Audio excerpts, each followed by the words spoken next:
Hello, everybody, and welcome to Rocket Lasso Live. I am Chris Schmidt from Rocket Lasso, and we'll be answering Cinema 4D questions from Twitch and from YouTube. Right now, I have no idea what kind of links we're going to be getting. We already said hello to everybody in the little pre-show, so I think we are ready to go. We've got a link from Mutter, and how would you build a scene with a lot of different people? Well, let's check out the link. I'm not entirely sure what we're going to say. Okay, this is actually probably going to be pretty complicated to even talk about. Well, actually, before I hit this link fully, I just want to mention, keep an eye out on Tuesday for this upcoming tutorial where it doesn't take too long, go through and show techniques for modifying a mesh parametrically to make all these crazy different looks. And it's all in vanilla cinema, so it's going to be pretty cool. I was excited about this one when it all came together. So yeah, that's going to be neat. But in any case, we've got this question to try and take a look at. So this is from Max Gunther, and it says an illustration from last year, which means this is a still. And I used to do not this exact type of render, but I used to do things kind of in this category. Pre-GSG, I was doing corporate like theater presentations and trade show booths. So it was a lot of, build out. And we actually did do a couple restaurants, but it was build this out and then populate it with people and make it look fun and inviting. So it's that type of thing. Now, this is not animated, so you can get away with these not needing to be too complicated. Just with not, if it's animated, then you need rigs and mesh and just, instead of this, each of these characters could technically be a single object and a single texture. It could be as simple as that. With that in mind, it's each one of them could be one object. Now, probably there are a couple different objects. The shirt and the shorts are different objects. The hat's a different object. You can randomize the colors of those. So that would likely be something you would do. If they're characters, then you can imagine that you start needing all the rigs and the tags and the joints, and there end up being, every character might have 100 objects associated with it, in which case it's going to start slowing down a lot. Now, back in the day, and things are so much different now, but there was always a lot of, you would build up your library of resources. Now, I know cinema, we can maybe do it from the cinema one. Let me see if I can find them. So there was the built-in version, and if we can't find that, I do have this one model from Mixamo I was playing with yesterday for the tutorial. But cinema itself, I think, has some people built in here. This is not giving me too much room. Let's pop it out. Make a second pop out of this, and I think that they actually do have some people in here. Let's see. Packaging, base meshes. If anybody remembers I can never find stuff in here. I don't know why I have so much trouble tracking things down. Outdoor. Oh, humans. That probably will do it. Let's see. These names are not showing up so much. I could change my display mode without doing anything. Well, I'm having a little bit of, let's do view as list. That should help. All right. And humans, 3D people for animation, 3D people low resolution, and then we have 3D posable silhouettes. This is, well, I guess they're static, but actually these might be the ones I used to use. Yeah, these guys, actually it's a kid, a woman, and a guy, and these have been in cinema forever. And I used to use so many of these in my old renders. So let's see what we got. Well, they're sort of already built, but there's the man, zygote running, man and woman walking. Let's grab a copy of the child, and let's get one of the woman as well. And I think that's all we have. So child, man, woman. So you end up with these base ones. Now, these are all exploded out into the most basic components. It's kind of like old style character rigging where you didn't really deform things so much. This balloon is not doing much for me, but it's going to be a very simple model. But what's cool about this is the way it was set up is at any given point you can select any of these body parts, and the head is weird. Let me get the head specifically, sorry. Okay, these are not pivoting kind of correctly. They might have done some modifications on it for those particular positions. But the idea of being able to grab a model like this and just put them in some generic poses and do like a sketch and tune render on this. And you can see even here, like the legs actually blend pretty well, but you see that they are separate pieces. So the ability to go through and take a lot of these and make variations on them, and they're not made of that many objects, actually went a really long way. And I use this kind of stuff all the time. Depending on how much time I had, you did have the ability to make a lot of instances of them. Now, in MoGraph these days, we have the ability to make tons and tons of clones. Let me show you. In fact, I think we can probably, yeah, they all pivot from the ground, which is nice. If we put these all inside of a cloner, you can immediately get an entire crowd. And just for getting generic variation on something like this, you can use a random effector, randomize the position, but not on Y. I don't want them randomly moving up and down. We can add some scale variation. You don't want to go too far, but 0.25, actually, okay, apparently 0.25 is quite a bit. So we'll do 0.1. Just a little bit of scale variation to get larger and smaller ones around. And then rotation is the one that goes a long way. We spin these around up to 360 degrees in either direction. And the ability to populate a crowd out with these is pretty impressive, honestly. So increasing the count here, you can very quickly get a crowd of people. And something that's just amazing with cinema now is, well, let's see, how would I render these? I mean, right now it looks like they just have a Fresnel material on here. If I were to hit render, you can see that they're just barely popping out a little bit of detail, which is nice. Now, what was not unusual for me is you want these 3D figures so it looks correct, because you can get like paper cutouts. Essentially, you'd put them on a single polygon, and of course you make a lot, but those are cards and they'd end up looking very flat if you went to the wrong angle. They look perfect from the proper angle. However, something that was very common for me would have been to make a black material here, or actually never black. You don't want to go pure black on anything, just design-wise. So having just a little bit of color in there and no reflectance. So these all just turn into a flat gray. And honestly, maybe even just doing this just in the luminance channel, so they just pop out a little bit like that. So you end up with these perfect silhouettes, and no matter what angle you're at, they're going to look good because they are 3D models, but you can get a lot of them and populate your scene. And then, of course, using basic MoGraph tools, you could put variation here so they all be slightly different shades of gray and make them pop out that way. So that's kind of a basic one. Of course, in cinema now, doing crowds is a lot more powerful, even if these were animated, which they're not. But as I start increasing this, you're going to see that they will start slowing down a bit. You see it start slowing down a little bit. I'm down to like 3 frames per second.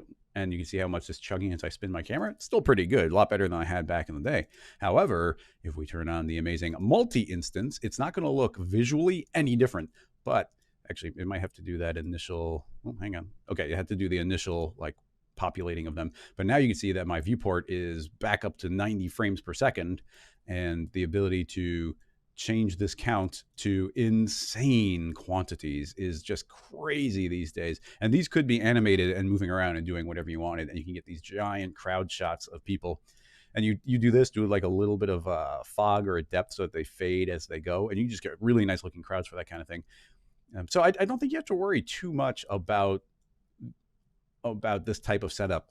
Having said that, you could always break these apart into separate objects so that clones could randomly change the color of different elements. I'm not going to get super into that. I would like to see, I mean, the specifics of the question, I'm not sure that we are overly well addressing those questions, but that should actually be a lot of the information I kind of wanted to mention there. Just to be clear, is the audio and video coming through okay? Somebody seems to be saying the audio is not coming through, but others are saying it is. Let's see. So yeah, doing these types of crowds and building out these figures. And even here, I'm only using 3 copies, but you can keep in mind, you could always turn this off and you have your original setup. And even in this context of only having 3 of them, you could imagine making a second copy of any one of these, putting in a new pose of some sort. And there's almost like an art to this where you want to make sure that they're not in a pose that's going to call too much attention to themselves. So you could do something where like somebody's waving, put that in the collection as well and turn it on. But now if somebody's in a very distinct pose, I feel like that, well, this woman's in a very distinct pose with that leg out, but the arm in the air is going to call more attention to itself. So everybody being more generic is good. And then you can swap out for them to occasionally have the ones that stand out with a little bit more detail. It's really fun doing this type of thing. And I mean, coming up with techniques to quickly work with this type of thing was always really, it was a fun thing to be able to do in cinema, and even limit your crowd however you like, using things like just a very simple selection tag. If I were to make A plane and B And I'll delete the floor, make a plane, and say that just people are only supposed to be on certain areas. So you've got you've got your bar, there's like a bar and tables and chairs, all this different stuff all over the place. You could just, of course, do a selection and be like, all right, people can be here but not there, definitely not in here. And let's do a little section missing there. This cloner could be cloning onto an object. The object will be the plane. Everybody's going to rotate 90 degrees. That's easy to fix. We'll just give that a spin negative on P. And now they're all everywhere inside of that plane. Make a selection tag, and inside the cloner, limit it under object to said selection. And now people will only exist on those sections and everything else will be empty. Just a fun way of letting them all collect.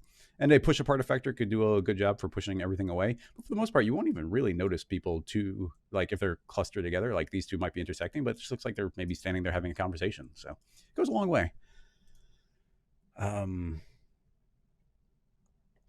Let's see.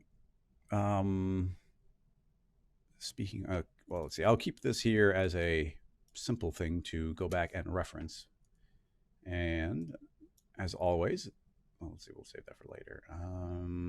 Episode 29, scene files.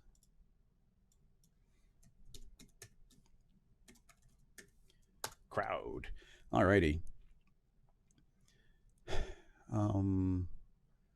Yeah, you could move them with forces, and if you did, I mean, keeping them just slightly alive. It's actually, I will spend another moment on this, just to, just for the fun of it. We could add a little bit of motion on here, and it actually can do an okay job of reading as some crowd motion, but you have to go really light on it. So I'm not even sure how far I'm not sure what our scale is. So let's just do something small like 5. So right now it's just on position 5. Changing this to a noise-based one if we hit play. No, sorry, noise. So now you can see them wiggling around. It's way too quick. But if we drop this down to like 11, then you can start and maybe index them so they're each independent. So we can start getting a little bit of motion from them. And I mean, this could be terrible, but let's try adding a little bit of rotation as well. I'll do 5, 5, and 5, but we probably want them to be able to spin more than anything else. I think maybe that positional one's not a good idea. I'll turn that off and just do rotation. So the ability to just get that little bit of movement, and I mean, this is pretty basic, but that little bit of life. Now, these would all be moving relatively uniformly, so I'd want to probably layer up a series of different noises or even do like a shader-based one. We do have... in this random effector, we don't have control over the noises, but if we did a plane effector driven by random noise, we could choose our different noise types and then only have certain ones move at certain times. Actually, just for, why not? I'll do that. If we were to create a plane effector and let it spin, let's say up to 45 degrees so they can spin. Now it's just going to be static. Under fall off, however, we can feed it a random field. The random field, in spite of being almost identical to a random effector, actually gives you a lot more options in that you can get access to your noise parameters. So in this case, we have all of our different noise types. Unfortunately, you don't get that little preview drop down that you get. I'm trying to think of which one of these. Certain ones just, well, we'll do a... Where is it? This one. I think it's Cranal. By doing this one, there's very specifically peaks that happen in it. So that should have the full rotation. And let's give it some speed. So these start moving. And if we do the proper amount of spin, and I'm even going to give it more, so it's 90. Now you see there's going to be a bit of a twitch to them. But if we do have the right amount of contrast fed through here, then they'll move at various times at various speeds. And a small scale can make sure they're all each independent. And if you make it very, very large, of course, you're going to start getting a slightly more uniform look to them. We might have to start getting quite huge. But yeah, now it's really big. You see they all start moving in a fairly uniform way. But you can start getting this twitchiness to them. But now they're not moving in a, they're not lined up as much. And then from here, I would probably do some sort of, I guess you could do it as a, yeah, I'll do it here as a delay. So if we were to add a delay that comes after the random field, we can smooth out their motions. And the more we smooth this out, no matter what we're feeding in, it's going to calm them down no matter what we're feeding through. And potentially you could also do some springiness so that they can have a little bit of an acceleration and overshoot when they hit those points, layering up multiple delays. So a second one here. So this one, they'll be springy, but now I can put some smoothness to them as well. So just a little bit of something in there to make there be a little bit of life in it can be something, abstracted. Now, as far as doing an entire crowd where they're walking around and dodging each other and whatnot, you'd need like proper walk cycles and speeds already built in. Not something I'm going to get into right now, but there's a lot of interesting details that can go. But in any case, let's jump over. Actually, I'm going to turn this fan on back here, and it's getting warm in here.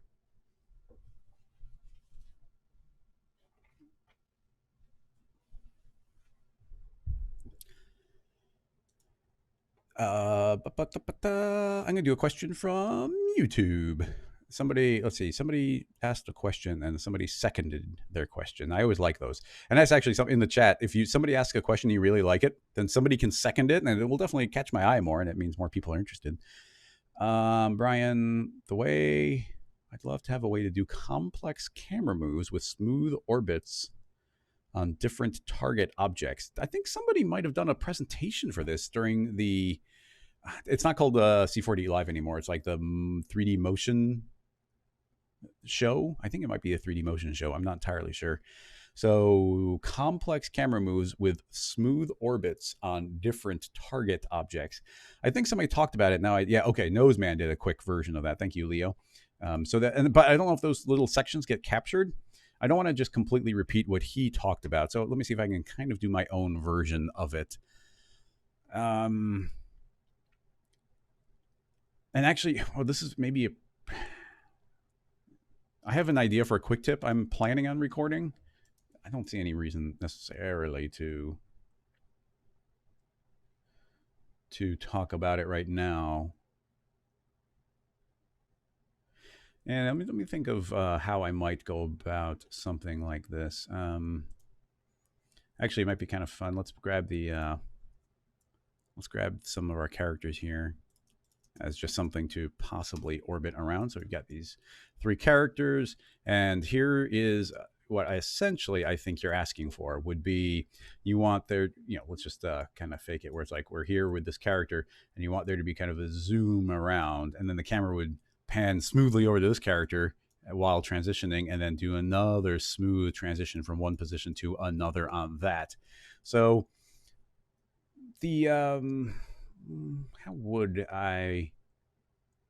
what is the very specific way I might go about doing that? I build a lot of camera rigs depending on what I'm doing. And if there's one thing I've seen over and over again is everyone always says you should separate out your different movements. So that you don't want one camera that its position and its rotation is animated on the same object. Like, that is a bad idea. So let's just talk about a super basic version, and credit to Noseman for any parts of this that are derivative of what he had recently talked about. But I think that's fine. So we'll do a 50 millimeter lens on this and focus on this character. So we'll need to be very specific here. This will be camera 1. In order to orbit this person, I'm not going to manually keyframe the camera here and here and here. That's going to be very difficult for us. However, if we move this null onto this character, and here's something that's useful, turn on snapping. A shortcut for snapping is Shift S. You could also hit the letter P, but I'm just going to snap it somewhere, and now I know it's pretty much snapped to him, so it's really easy to move this, very centered on him. Otherwise, who knows where you are in space? Now that that is there, I can very easily put my camera in and position this pretty centered, get the framing that I want, and this null becomes what's keyframed, but it's very, very clean right now in its rotation. Honestly, it'd probably be even a good idea to zero out my camera on a bunch of the axis and only be backwards on Z, even killing off this rotation. So now this camera is directly aiming at essentially this null. So with that in place, I can easily grab this null and spin it, and you can see we'll get a very clean turnaround on this character. So let's try that. Keyframing on the character, hit play, and right around now, I want this to have spun to this position. Nice. And we'll just keep it a clean 45 frames. And let's zoom back here to the beginning and let's move our character in. How far do I want it to be at the beginning? Let's zoom here. And we could even do Y as well if we're inclined. So I could say that this should be up on the head. So keyframing the full position on the character. And now as this spins out to 45, I can pull this out again and move this back, to 0 if I like that framing, just whatever framing I like there. So now there are two different objects controlling this motion, but you'll now see that we get this very controlled, very smooth movement just on that. So, okay, that's a fine start on that. Now, actually, to tell you the truth, now I can't even specifically remember the way Noseman did his version. I will make a second version. It's not going to be very clean, but we'll just do null 1 and null 2. This version, and I'm going to delink from my cameras. This version, let's just move it over to our female character. Make sure it's pivoting pretty much right from there. And that gives us the same basic setup. And we'll offset our timing later. But let's, which one is it? Oh, it looks like I moved 1 over by accident. I hit undo. And no, I didn't move the wrong one.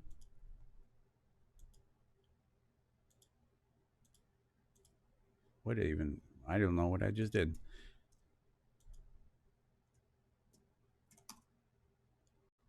Okay, apologies. I accidentally moved something wrong. Anyway, null 1, null 2. Just move this back over to the male character. Make sure it's pivoting from the correct spot. Make sure that's pivoting from the correct spot. So now we'll have two different camera movements doing essentially the exact same thing. Let's make this one, this character, we'll just make it a little bit different. Go to that camera's point of view. And let's have it spin further from back and right around now. I mean, I'm kind of fine with whatever. We can zoom this over more. From the camera's point of view, we'll see that it's doing the same thing where it's very close up and it can spin outward. It's a little extreme and quick, but let's just keep that as what we're doing. This one I want it to take longer because we're moving further. So we'll say 65. And we need to, I guess let's just immediately make our third camera move. So I'll do a third one, null 3, camera 3. And this one can move over to the kid. Move the axis right onto the kid, and that one will be, we can link to that again. This one is already retimed. Well, actually, it's the frame 1. Let's have it do the opposite rotation. So I shall steal actually both the null and the camera, and I can grab its keyframes and scoot it. Grab that keyframe, scoot it, and now we should have this the opposite motion. It should be slowly panning in and up. Right at the end, I want this framed a little bit better. So once again, we're very carefully controlling this. Let's make this get way too close. We'll do the close up here. And that needs to get re-keyframed. And that should be able to give us another motion here. Zoom, and you see we're getting really nice motions there. So that's all well and good. Now we need to offset all of these. We need more time. I'm not sure how many we need, how much we need. So 400, around 400 will be what I go for. So 3 different unrelated camera movements. Grabbing, let's see, where should we end? Well, I think we'll just end them in order. So we'll start out with the guy, go to the girl, go to the kid. So we know how those keyframes are essentially laid out. So grabbing the second and third camera and their nulls, I can pull this further out kind of arbitrarily. I'm not overly worried on my timings. But now I've moved all these out, and if I were to select all of them, we should have our first camera movement, our second camera movement, and then this one actually was too close, so I'll scoot this out. So there's kind of like one camera, and another camera. And you see we have this time in between, like this section here and that one, to transition between them somehow. So that's my plan here, is let's transition between cameras. So, and let's just hit play and we should be able to see that camera goes, and then that camera will go, and then that camera will go. We might want to smooth these in and out, but I don't think we need to worry about that right now. So here's the plan.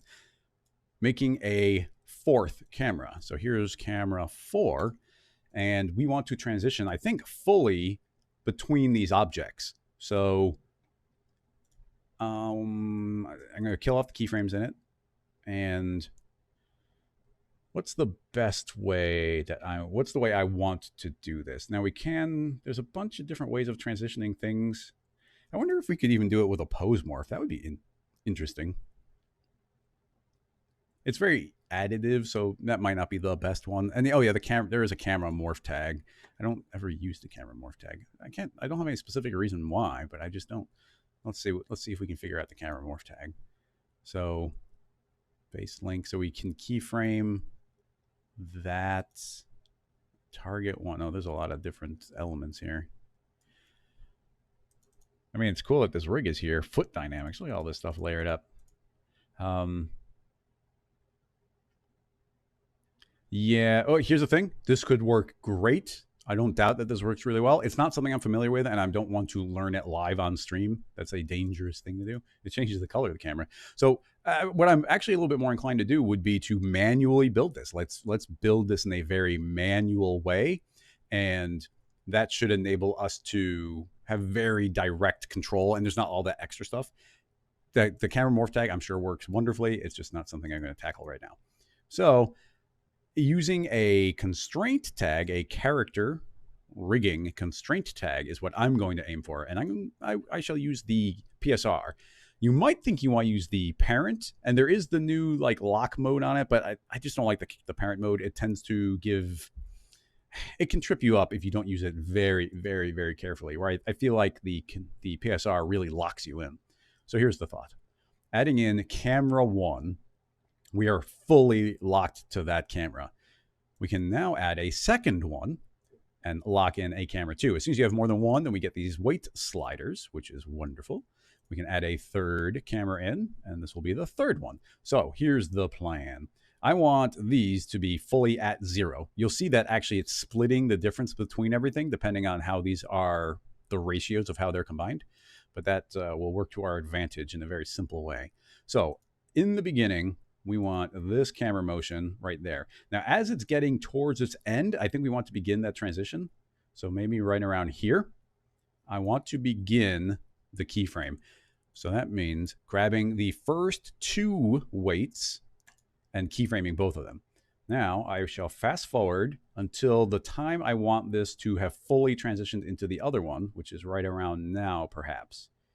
So it's going to have that transition time. So with all I need to do is swap the weight of both of these. That's all I've done. And let's see if that works at all. I don't know that it will. It could do a full 360 that I don't want. Yeah, it's going to do that extra double twirl there, which could be dangerous. Because it doesn't know what it's transitioning from one to the other, and it doesn't know what way to do that transition because it's just trying to match its rotation, and I think it's just closer to one than the other. It's actually doing a very nice job of smoothly transitioning. It's just giving us an extra spin. Let me think. What would be the way I'd actually go about fixing that?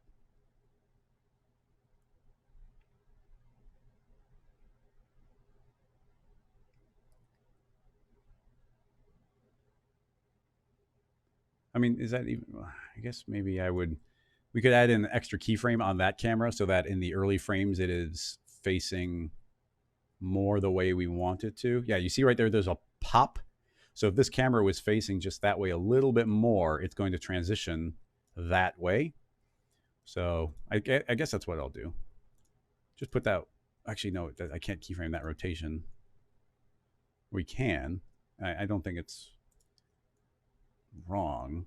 We just need to make sure it's 0 at the final time, and then earlier I'll spin it, and then that camera will suddenly decide to travel the opposite direction because that's the path of least resistance.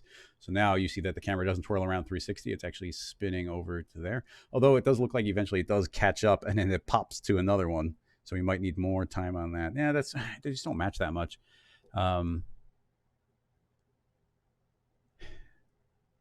Yeah, that's well, I don't know if it's a gimbal lock. It's just that camera morph sucks for compositing. That's interesting, Mr. Keyframe. No, it makes sense what's happening. We just need it to be working correctly, and unfortunately, just the setup I have. I'm going to kill those keyframes off because I don't like that idea. So let's just continue because I don't want to get bogged down by that little detail right now. We can try and address it later. But for now, you can see by keyframing, let's go back to by keyframing these 2. All we did was record 2 sets of keyframes on that. And now we're getting a very smooth transition from one spot to the other one. So let's just let that carry through. And right around now, I think is the time that we begin. Yeah, I want to begin the transition from this camera to that camera now. So that would be the second and third object. Keyframe those for their start. Fast forward it to the end. And when do I want that to be doing its transition? Right around now. That's when it should be finishing. So we'll just swap these to the opposite. And those two cameras are facing the same direction a lot better. So I think we'll get a smoother transition from one to the other. So one of the inherent problems I might have here is that we were trying to make this camera right here, I almost pointed at the screen. We're trying to make this camera right here transition into that one. And they're just so different that cinema's like, well, I'll take the path of least resistance, and it's going to be spinning it around that way. So just keep that in mind.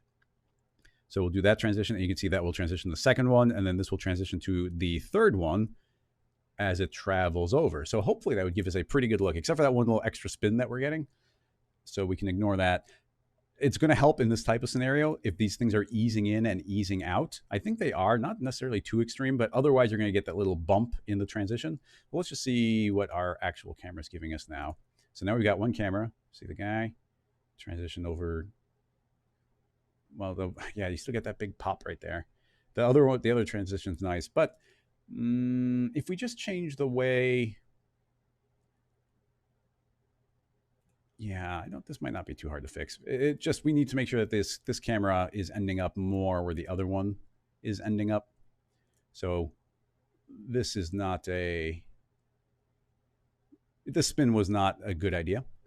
So I think it might be as simple as re-recording the keyframes on the camera following the guy so that it's going to end. Yeah, let's just have this one end further over. Like we'll let this one spin over here so that it's closer to kind of, it has a transition to that one. And that's all I'm changing. We can record that. That's the end point. In the beginning, we don't need that much of a spin, so we'll start further over. And the camera's really far away. That's not a problem, but if we didn't, I don't want it like running through the head of the kid. So that one doesn't have to be nearly as far over. So that's all. I'm just changing that rotation so it has something a little more controlled. So let's see if that transition works better. Just watch the blue camera. And yeah, now you see it doesn't do that extra spin because those were close enough that it could see what we wanted to do. So now you can determine those smooth movements independently on each camera and just have this one doing the transition. Now I am curious how well that camera morph works to do this, but let's see, that transitions over, that will transition over, and then it transitions over here, and we can transition into that one. So that kind of thing can be pretty fun. Now you might get a little bit of harshness here in the transition. Like I said, one of the main things you want to do is make sure that these are smoothed out keyframes. Animation, I'm going to right click on the keyframe here, the keyframe parameter, and under animation, say show F curve. So that should jump us into our F curves. And we can see that these are actually pretty nicely transitioning, but the softer you make these, and I think if we change any one handle, they'll all equivalently change. If you hold down shift, it should work pretty well. Actually, shift seems to not. Oh, control is the one that locks in. But you see, if I drag this more, we can do more of an ease in and ease out. That should help with that transition more, where it should feel smoother. Having said that, here's what I actually like to do, would be creating a second camera, another one here, and this will be camera 5. And what camera 5 can do for us is track camera 4. You see, I made it after. It's not a child. It gets its own constraint tag. And this constraint tag is a spring and is attempting to make camera 5 go wherever camera 4 is. So our target is camera 4. It's a length of 0, very important. It wants the position and rotation. And our main two settings here are stiffness and drag. Now, I think I want a decent amount of drag. It's going to really kind of lag behind. Now, you got to be careful. It can be a little dangerous. But now you can see we have two blue cameras, and you see how one of them is kind of trailing behind the other one? And that's because it's essentially going to smooth out any of the harshness that we see in between them. Let's make it even a little more visible. Let's go with a darker blue. So the darker blue is our final one. You can see that it's taking a little bit of time. Actually, the dark blue is really hard to see against the background. So let's make an orange camera. It's taking a little bit of time to catch up to that one's position, and that will smooth out those various parts. Now I'm hoping it's still targeting pretty well. As I said, the main controls you have is your drag. So the more drag there is, the more it shall be left behind, and smooth out those in-betweens. And the stiffness, the lower the stiffness, the longer it takes to get to that position. And you'll really see it kind of gently transition in. Now we need it to be at the correct position in the beginning. So I'm just going to keep on refreshing a bunch of times. And let's see if we can use the new feature in R20. In R22, they added a new feature, which is set initial state. And by clicking set initial state, we'll store this position. And I can say use that initial state. So it should force itself to jump there at frame 0. And let's see if that works. Yeah, that's actually pretty good. So it jumps there as our starting point. And now you can see it slowly transitioning between those, attempting to reach those cameras. Now, keep in mind that this is the reason I like building this myself as a rig is that everything is only doing what I want it to do. No extra bells and whistles, and you know exactly what you're trying to do. So as these layer up, at any given point, each one is referencing the previous one. So at any point, I could say, hey, camera chasing the guy, you're in a new position, and everything else will automatically adopt these new ones, which is pretty cool. Now, let's see if this is looking even a little bit decent as far as the transition. I expect there to be kind of an empty time, but yeah, okay, that's way smoother. Travel on her, go to him, and the transitions between them are just so much smoother. Now, as you layer them up, of course, you might lose a little bit of your timing.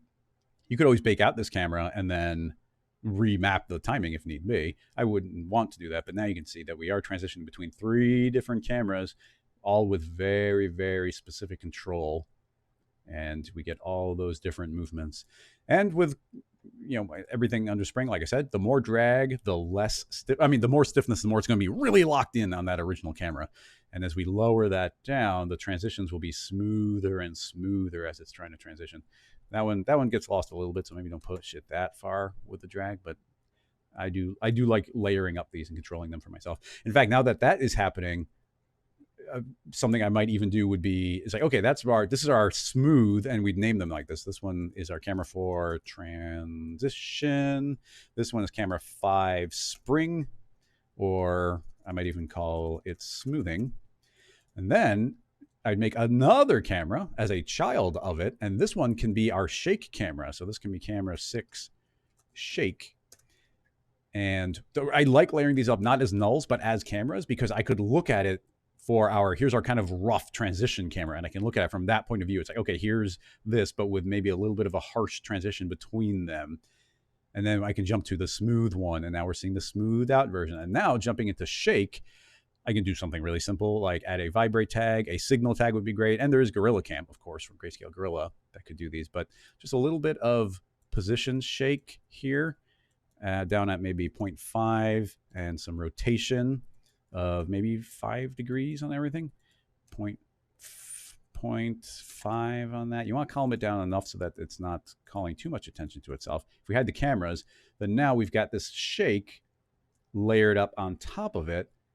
And there's a little bit of something, you see how it's keeping it alive there at the end. Now, if it could be moving too much, and this could be also this could be like shake, but this could be the large shake. And then a child of that one, this can be the camera 7 small shake. And now this one will have way more frequency. We can go up to the 2. So now it's going to be kind of like an earthquake. You see how hard that's going? But now we just lower the amplitude of it to not very much. 1, 1, 1. Also, we need to make sure that in this initial state, it's zeroed out. So I'll make sure to reset the PSR on both of those. Yeah, you just want their initial state to be proper. So now we've got this shaking camera here. So now we've got a big smooth shake, but then a small one that's adding on an extra layer of jitter on top of that. And now we're still got that focus and smooth. And then on top of that, we've layered in these different shakes on top of it. The cameras are not transitioning between, Leo, the cameras are not transitioning between, because we're not using camera morph, it's not seeing the focal lengths. We'd have to manually link that somehow via some other transition. It would be doable, but that's just not something I was focused on this one. I mean, in this case, I probably, that would be something I might keyframe on, say, our final camera. where this camera could be changing its focal lengths as they go from one to the next. But I think that's as far as I will take this one. I like building this type of rig and layering them up and letting them track. There's even a version of this that you can make it dynamic, where one of the cameras could be transitioning through like a bunch of dynamic cubes. And if one of the cubes gets too close to the camera, you could actually have the camera react dynamically to that. And it'd be really cool.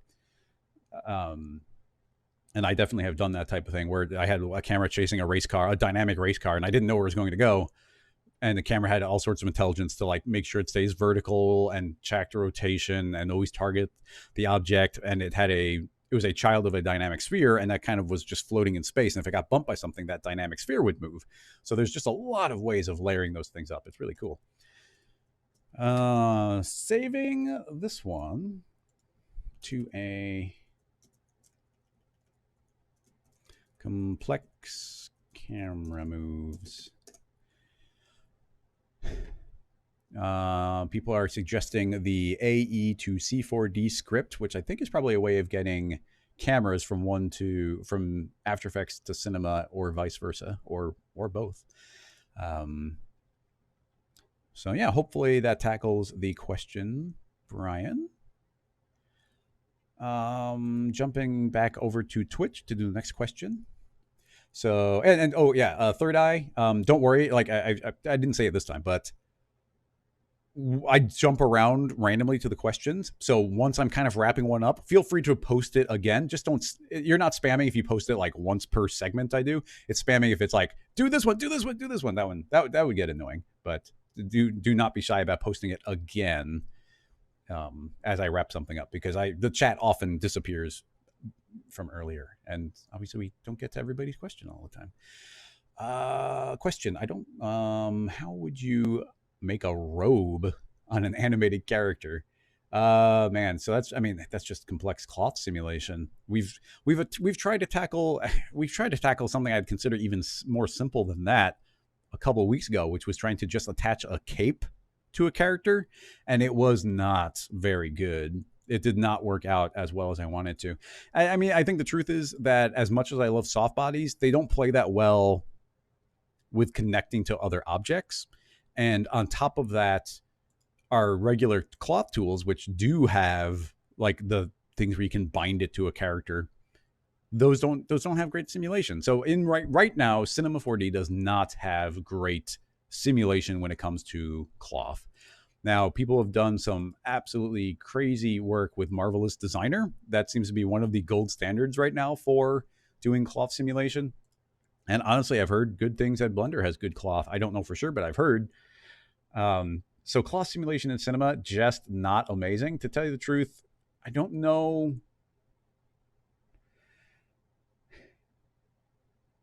I think it's always the most advanced thing. When we were talking about the cloth, I was talking about how complicated they talk about it. They talk in the behind the scenes of the first Incredibles movie of how hard it was to have like a character holding a cape and then give it to another person. And like everything was just insane to do. And there's entire departments in charge of doing cloth simulation. And to be honest, when you look at like almost anything animated, like how often does crazy cloth motion happen? Like it's not that often. So I would always be inclined to make it keyframeable, like depending on what's happening. Simulating an entire shirt, like there's so much happening there. If you're not simulating like the muscles and all the stuff happening underneath, I feel like a lot of that is overkill.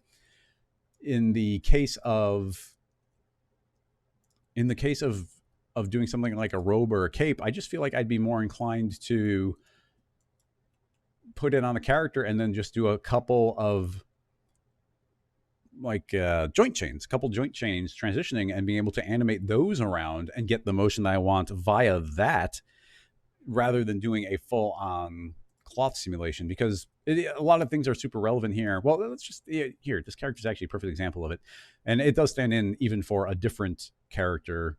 If this was a properly like rigged character, this same problem would effectively happen, which is if this arm is up, it's like, okay, cool, this robe, and you would probably model and put the robe on the character when he's in the T pose. But as soon as this character bends his arm down, just watch this pinch point. As his arm goes down, it begins intersecting. Any cloth that was in there doesn't want to intersect with the body, doesn't want to intersect with the arm, and thus will just instantly explode. It'll just go shooting all over the place. So now whatever your character is doing, like you could think like, oh, I'll just grab this Mixamo character and throw it on there. However, any point that the body pinches, even if it was deforming, if it pinches in, the cloth will just explode.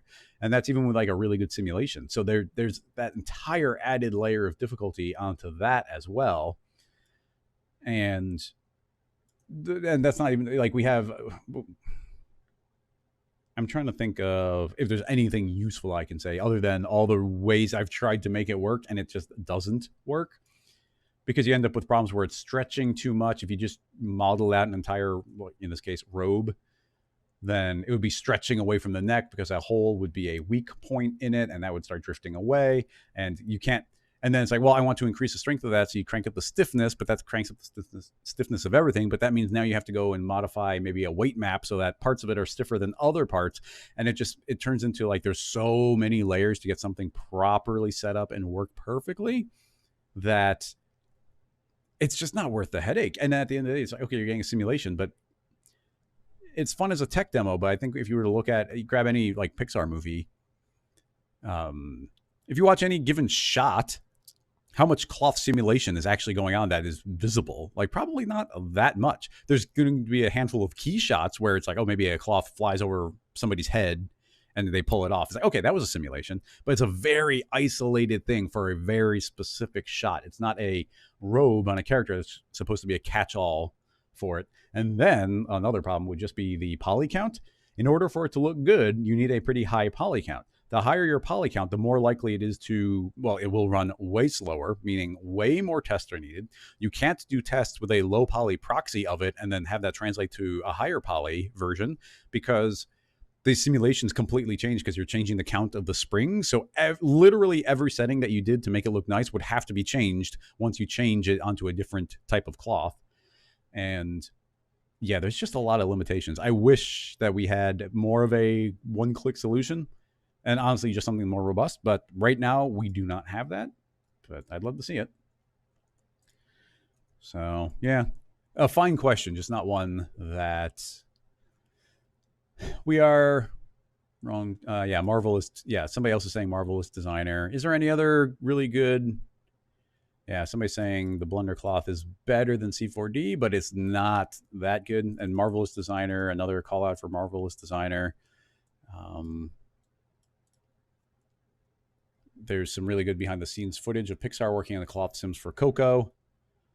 Apparently it was a nightmare. So yeah, it's something that's really easy to, and it's like in our head, it's like, it's just putting cloth on a character. It should just be like real life. And it's like, no, it's actually insane. It's one of the most difficult things to do. And yeah, and Houdini, I almost said Houdini. Houdini Vellum apparently is pretty good at this as well. Fine question. Maybe not the right tool at the right time for that. Let's see. Back to YouTube. Andrew, Vornonoi directed cracks. Like one track traveling along geometry, then splintering off to become more cracks. You've never, all I've ever been able to do is art direct crumbles or weird spline stuff. Well, Andrew, you're in luck, because I have made a big, giant, long tutorials very specifically on this topic. So if we go to YouTube and search for Rocket Lasso, and let's just search cracks. I should come up with it. There we go. Bottomless destruction. Look how short my hair is. Blomp. So this one, I'll copy this and put a link in the chat for anyone who's interested. But this one will go through, I guess I probably show it at the beginning. Yeah, so here you can see, this is the end result of the tutorial, and it's a pretty big complex one, but you can see that very specifically, I put effort into these initial cracks traveling through. So I wanted to very specifically see these travel and then get the vibe of them splitting off and creating additional cracks. And those are the actual pieces getting revealed a little bit ahead of time that will eventually fall. So this is hopefully pretty much exactly what you're looking for. It's a long tutorial, but a giant chunk of it is doing the redshift rendering. I was trying to learn a bunch of redshift, so that was that. But I think it's a pretty fun tutorial. So check it out. It's also the very first tutorial. No, it's the second tutorial ever for Rocket Lasso.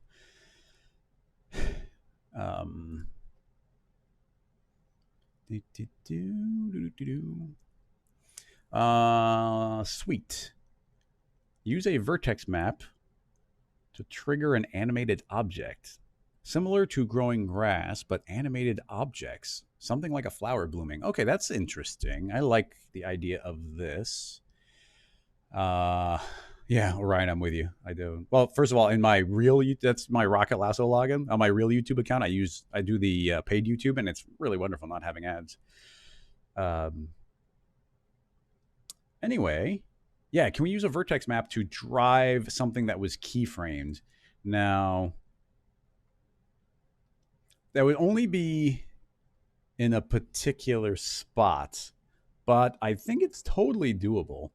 Let's kind of do what's a good way to do this? Let's keep it as simple as possible just for the visual. And then if we make a bunch of clones, it could look cool. And the simplest thing I can think of right now would be, let's make a small cube, add a spherify, get the radius, a nice small radius, and we'll just transition a cube to a sphere. So that's going to be our animation. Bloop. Oh, I wonder, do I have the old, that'd be more fun. Let me see if I can track this down. I used it a bunch in some of the early episodes. This will be way more fun if we find it. I have a model I made of like an apple, and then it morphs from an apple to a banana to a pear. And instead of doing this very simple transition, we can actually make something more complex from a morph. It's really hard to search for on the computer, though, for this type of thing, if I don't know very precisely where it is.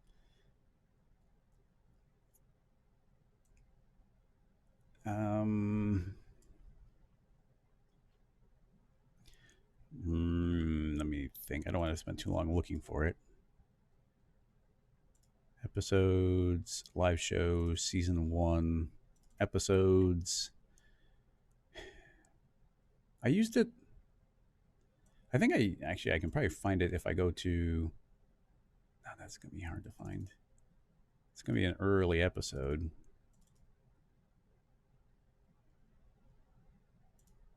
Because I used it before to make some. This is not popping up properly for me. I used it to. Oh, it's always going to pop up on the wrong screen. That's not helping. Pyramids. Scene files. I could be any of these. Modeling a banana. Oh, Fruit Morph. Did I just find it? I can't believe I found it. If it works, then I found it. Banana. Yeah, I found it. Haha. So what I did do on this is, and this will, if you're on Patreon, I'll save the scene file so everybody can get access to it. This is a very low poly shape that I made. I forget which I started with. I probably started with a more complicated one, but I made sure that this was the same geometry and it would work for a banana. And so it starts out as a sphere, actually. Well, actually, it's a cube. You can see it's pretty much a cube shape, but I did add some extra geometry on the top as needed for the stem. And that sphere cube can morph into a pear, and it can morph into an apple, and it can morph into a banana.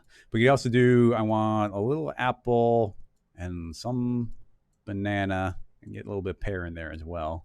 And let's overclock the banana. So you can, here's apple minus banana with a dash of pear. So you can make it look super ridiculous. But now, with any luck, we should be able to use this model to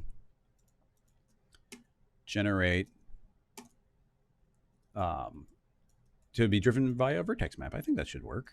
I think we might be able to get this working. I'm going to delete the material from it, though. It's not doing much. Okay, so in order to do a transition, oh, is it remote linked to? Oh, apparently it's referencing the original models as well. So I need all of that. Copy, new, paste, delete, and it's a remote linked to these instead of absolute link. That's fine. Just a different workflow. So, okay, so we can put this into a cloner. Now let's try it actually with I guess we can just make 4. We'll do the simplest possible one. Making a plane object. So there's the plane. This cloner shall clone an object onto the points of that. So you see we get 4 of them. Now we can get a vertex map on this thing, which will be exactly 4 points. I just didn't think we'd be able to see it on a single point, which is why I'm doing 4. So vertex map, thank you very much. All right, now we need to be able to morph this, which probably means we need a morph deformer, if I recall correctly. Morph deformer, morph. Oh, my mouse is literally on it. Grab this morph deformer, put it onto, I think, the fruit. And this can say that it wants to look at this tag. And specifically, I want this to morph into the banana. Banana for scale. Now, as a deformer, this can use a fall off. Yeah, it might be as simple as this. So it's going to use a fall off. We have a vertex map. And this vertex map, let's do the simple version, just dragging in this vertex map as what it's referencing. Everything is red here. They're all 0. However, if I were to, in the vertex map, use fields and put in let's do a spherical field, T for scale. Oop, T for scale on the spherical field. If I were to take this and move it, so there we go. Yeah, it totally works where we can even just do it on that morph tag and they each will work independently. And that's pretty weird and neat.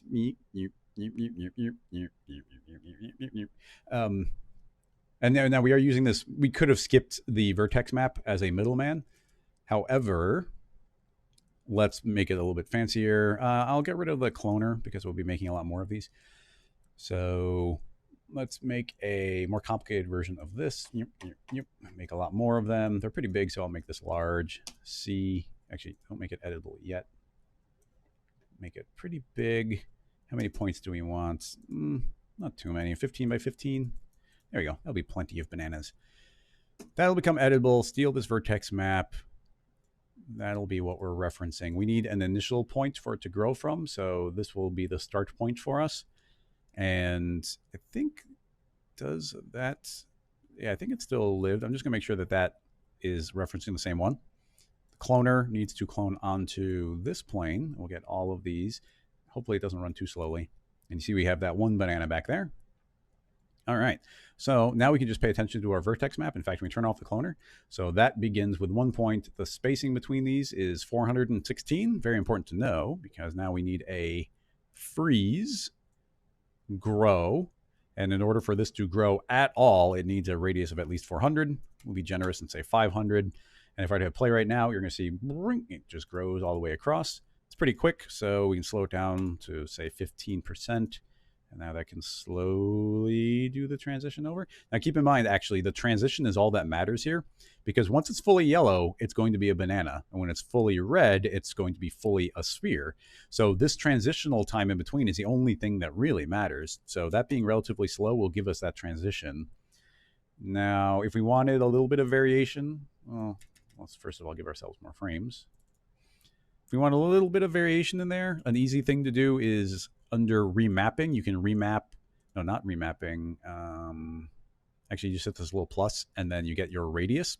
Under the radius, we could start limiting that by adding in a noise or, a lot of different ways, but specifically let's do a random field, which we can change to be, it's already a noise. Make sure that's set to normal. It should probably be pretty large. I like to give it a little bit of speed in the animation. And if we are inclined, we can say to remap it.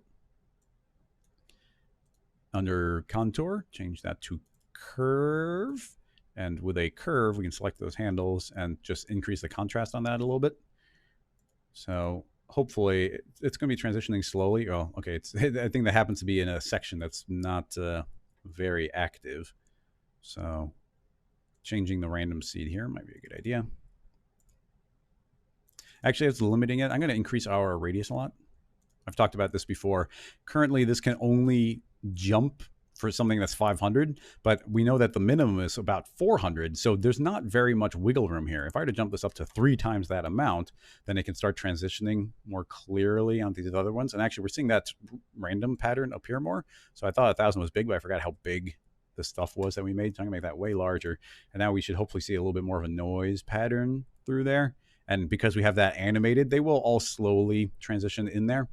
Of course, the smaller this effect strength, the more that we'll get a nice smooth transition as they go. But that's enough for our vertex map. Anything we do in the vertex map, that's just doing its own thing. Visually, that could even be hidden.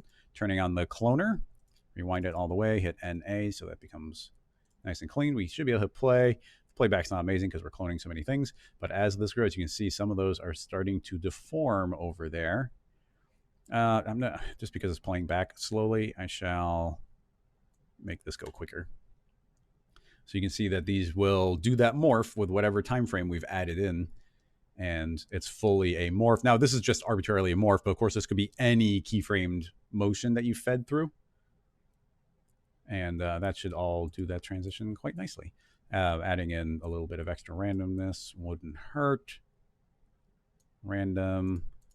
Those, I mean, and there's a lot of motion these could do as this transition moves in, but I think some fun rotation would be not amiss. I guess we go full random 360, 360, 360, 360. And even as it's doing the transition, it'd probably be kind of fun to make a second random effector, feed this one in, and that one could be limited to the same fall off. So it will actually transition into another shape. So I think as it morphs, it'll also spin.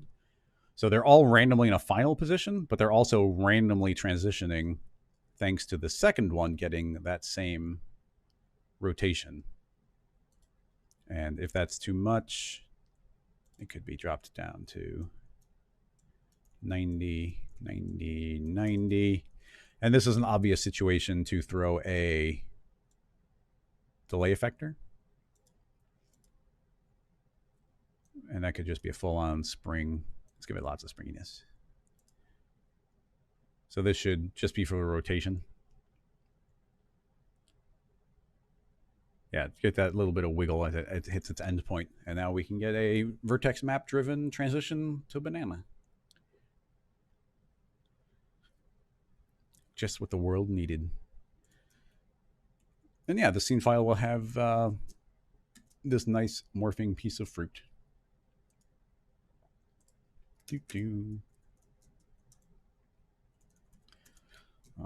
Vertex map driving animation. Fruit morph.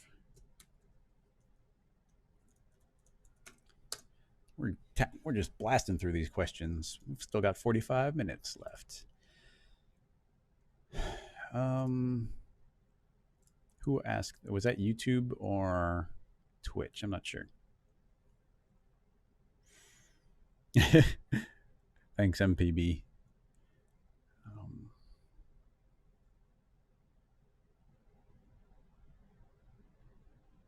Mr. Keyframes has a question about doing an animation that seems to go from like 24 frames for a moment and then 200 frames. I think, do you mean like speed ramping, essentially? The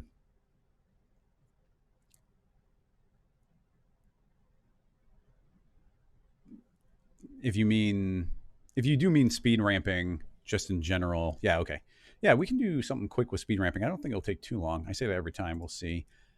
Why don't we I talked about this recently in another tutorial, which I guess I'll put a link and pimp out as well. But we will cover it here. So this one would be, let's search for a rocket lasso. And as I build up my library here, we have more to go reference. It's just the tree one. So we got this exploding tree. And at the end, we do a bunch of... At the end, we do a bunch of speed ramping. Yeah, right. Actually, I almost found the perfect spot there. So yeah, you can see right there the speed ramp. So it goes in quick and then slows down. So I'll put a link to this as well, but we will talk about it for a moment too. I'm not sure I'm following Leo. Tags in the library. I'm not sure. Oh, 45 hours. Anyway, let's try and do it with two different things if we can. Both. Let's do a very simple dynamic animation. And we're not going to spend long making this. It's not the point. Let's just make a nice tower of blocks. Yep. Do something like that. Bring. Bring.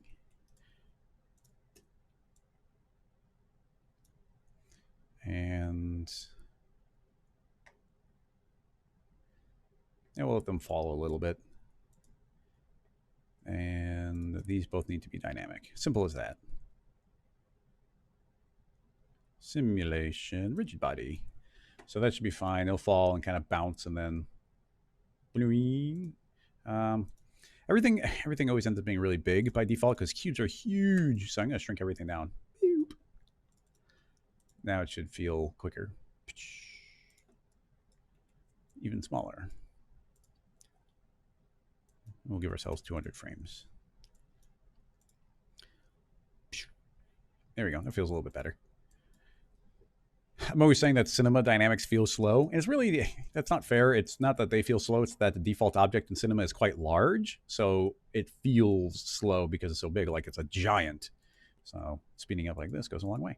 All right. So that's going to be the simple dynamic simulation. Let's also get a camera animation going so we can speed that ramp of that as well. So let's just, I'm not going to do anything fancy here. Keyframe the position and rotation of the camera. We can even auto keyframe, I think. Let's turn on this. I don't want, I accidentally did it already. That doesn't really matter, but I don't want it recording rotation or scale. So that will animate, and right around now, I'll move down. And as soon as I move this camera, you see it's automatically keyframing for me. So that becomes that new position, that explodes. So right around now, maybe moving down a little bit. And then spin over here, doing exactly what I said not to do last time.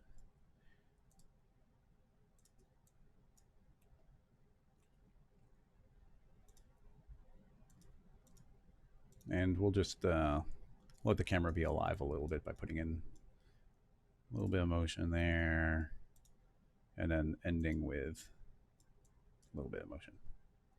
All right, it's not going to be the prettiest thing. Turn off auto keyframing. Hit play. Yeah, it's absolutely terrible camera move, but it should get the point across. So everything's pretty quick. Actually, we're not. It's pretty quick. We're not getting this hit moment the way I want to, so I'll just make sure that we're down lower at that moment.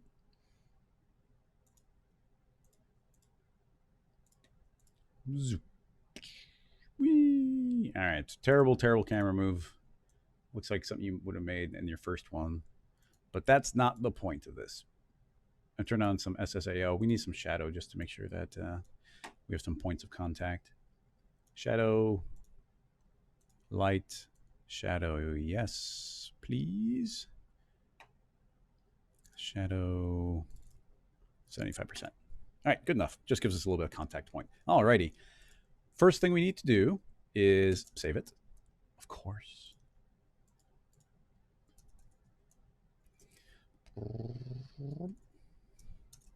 Speed, ramp, cam, and dynamics. Speed ramp. All right. Let's cache our dynamics. It's actually, I'm going to move this up as the tag on the cloner. Doesn't really change anything. It should be applying the tag to children, so it should be identical. Boom. But it just makes it easier to bake. Control D, bake all the dynamics in the scene. Cache, so Control D, dynamics, cache, bake. We're baking everything in the scene. All right, that is now baked. It's super quick, it's so simple, and now we can scrub through our timeline and everything has been baked out for us. Now, it's on use, and then we have playback time. Is that actually what we want? Yeah, I think we do want that. This is use, and we could say playback time on there. So you see it's actually not playing the animation, and it's going to show whatever frame we tell it to. So I could say, this is what it looks like at frame 50. This is what it looks like on this frame. That's fine. So we have a timeline that's 221. So at the time of 0, I want it to be at 0. We should turn on linear keyframes, Control D. For key interpolation from spline to linear. So there'll be linear, and they're not going to get that automatic ease in and ease out. So inside of the entire scene's dynamics, we're saying at the time of 0, I want the keyframe to be 0. At the very end, I want the time to be 221 keyframe. So now we've added keyframes, but the effect is at the very end, it just looks exactly like what we had just fed in, the exact same thing. We've also got this camera up, and it's got its own keyframes, and I got to make sure that it does work on that as well. Now that we've done that, let's jump into our timeline. Control D under playback time. I'll right click on that, say animation, and create I want to show the track, which will open that up in our timeline. And I don't want to complicate it too much, but let's make sure the camera comes in as well. So we've got a playback time. How did I do this? We need to add in a time. Okay, you right click on it and you say add special track, and you add a time track. This is a track that will remap all of the time that you have everywhere. Now that's actually added this time track, and I think it just lives anywhere you want to. The interesting thing is we need to drag the time track into this playback time. If you click on the playback time, that's where our actual keyframes are. That was already here. But we can drag, when you click on it, you see that there is a track time. If we drag this time in, which could live anywhere. Right now I happen to put in dynamics. I just want to prove it so that if we make a null, can I drag the null in? It'll probably make those disappear. Yeah, just to cheat, I'm going to add a keyframe. And now the null appears. So you can see we've got this null. I think I can delete no, it goes away. There's automatic keyframing on. I forget the defaults. It doesn't matter. But this time track, can I drag it? No, I sadly can't drag it, but I can add a special track, add a time track. There's a time track. Can you name it? You can. Time 2. So under playback time here, you can see I could drag this from anywhere. So it's just linking to something, and it just needs to live somewhere. So we'll leave it on the null. In the camera, it also has a time track. So that will get the same one as well. And now we have a completely separate little arc right here that we can control. And this arc is going to represent the speed of our entire animation. Can we see a time track in the F curves? I forget they changed the shortcut a couple of years ago on switching this from, oh, there's a button. Okay, yeah, I can click on the time track inside the F-curve mode, and it's just easier to see. Now, the point being is this is linear time. Over the entire thing, it's behaving exactly as normal. So if you wanted this to behave exactly as normal in the beginning and at the end, what we should do is add a keyframe here. So holding down Control, I can add a keyframe. And anywhere I want to end, let's say right there. I shouldn't be doing this blindly. We should actually scrub to the proper time. So let's say it's playing at normal time up until there. And you see right there, it's here. So I can add a keyframe at that time.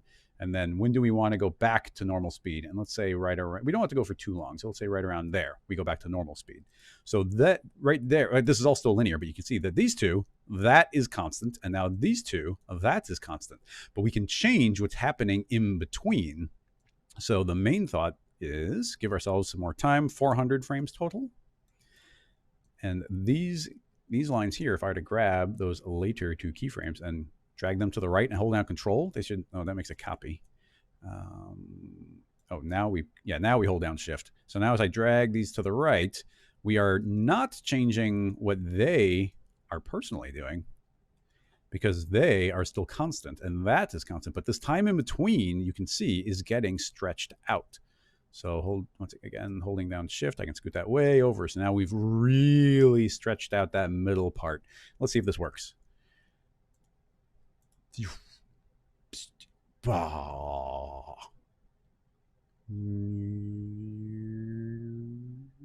And back to normal speed. It's as simple as that. Isn't that cool? It's really neat to be able to do that kind of thing. And it just remaps all the time everywhere. And look how simple that transition is. It's really cool. I'm happy I had done this somewhat recently because otherwise I'd be like, oh, I don't remember how. Yeah, so we get full on bullet time there. Now, all I did was stretch the time here. So essentially this time is taking longer, but we're not limited to just stretching it. We could, of course, go crazy here. We could completely pause time if we left it completely flat. However, let's be weird here. And I'm going to have time. It's going to slow down, and then it's going to go in reverse, and then it's going to accelerate back in again just by changing that time track. So rewind, hit play, hits, explodes, rewinds, and forward again. So you have a lot of control there to remap your time, and it is driving the entire scene. We could make that more extreme, maybe. Lock tangent lengths, turn off. Yep. So we can really go nuts on that. I don't have no idea what the result there is. Bunk.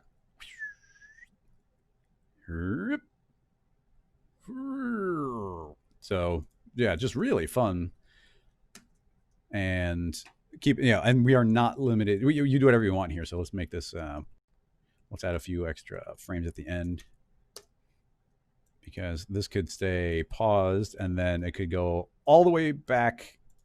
Come on, we can make it go all the way back to 0, and then be paused at 0, and then it can shoot all the way back to most of the time, go down, go back up again to the end. Those are all linear. We could smooth them out, but you could just manipulate time however you want to and have it go boop, boop, boop, boop, boop. So we'll just let that play through again and then tackle another question. Explode, rewind, explode. I should probably record this as a quick tip. Finishes out, and then suddenly explode. So yeah, I mean, there's just a lot of fun to be had here where you could essentially bake out your entire scene and drive everything through time tracks. Something that's really cool about dynamics is that it's actually capturing any given frame. It's capturing its position, scale, and rotation of every single one of these dynamic objects. So it has all that data that it can interpolate in between. So essentially we get an infinite amount of time between every single collision. Whereas you can imagine certain things, it would only have the information at the time and you couldn't transition between them. Thus, like if this was a baked out blob simulation, you don't have in between frames, so you couldn't really bake that out. But the fact that you can transition between these infinitely is just really, really fun. Yeah, I should probably record a quick tip on this because it's just a cool concept. I'll just figure out my version of it because I'm sure other people have done talks about it. Let's see, I just named it. I typoed on that. I'll fix, and we'll just save over that again because it's fun and funky. And actually, give me just a split second to make a note in my tutorial ideas. Time remapping. I mean, it's so easy.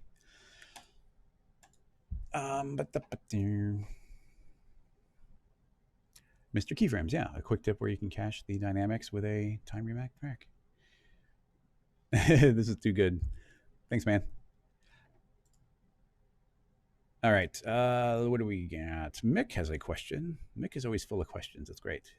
How would you create this effect of a face wave deformation from a punch? Oh, man, I don't want to click this. It's going to be like from the Matrix or something. Oh, sorry, I can't do it. Look, video unavailable. Impossible to do, sorry. Here, how'd you make these dynamic buckles? Oh man, look at this. So, it's from Zach Darren from Santa Monica. Looks lovely already. Buckles. I mean, you said buckles. Is there a different post here that has buckles? Am I missing something when you say buckles? Because I don't see any buckles here. Noodles.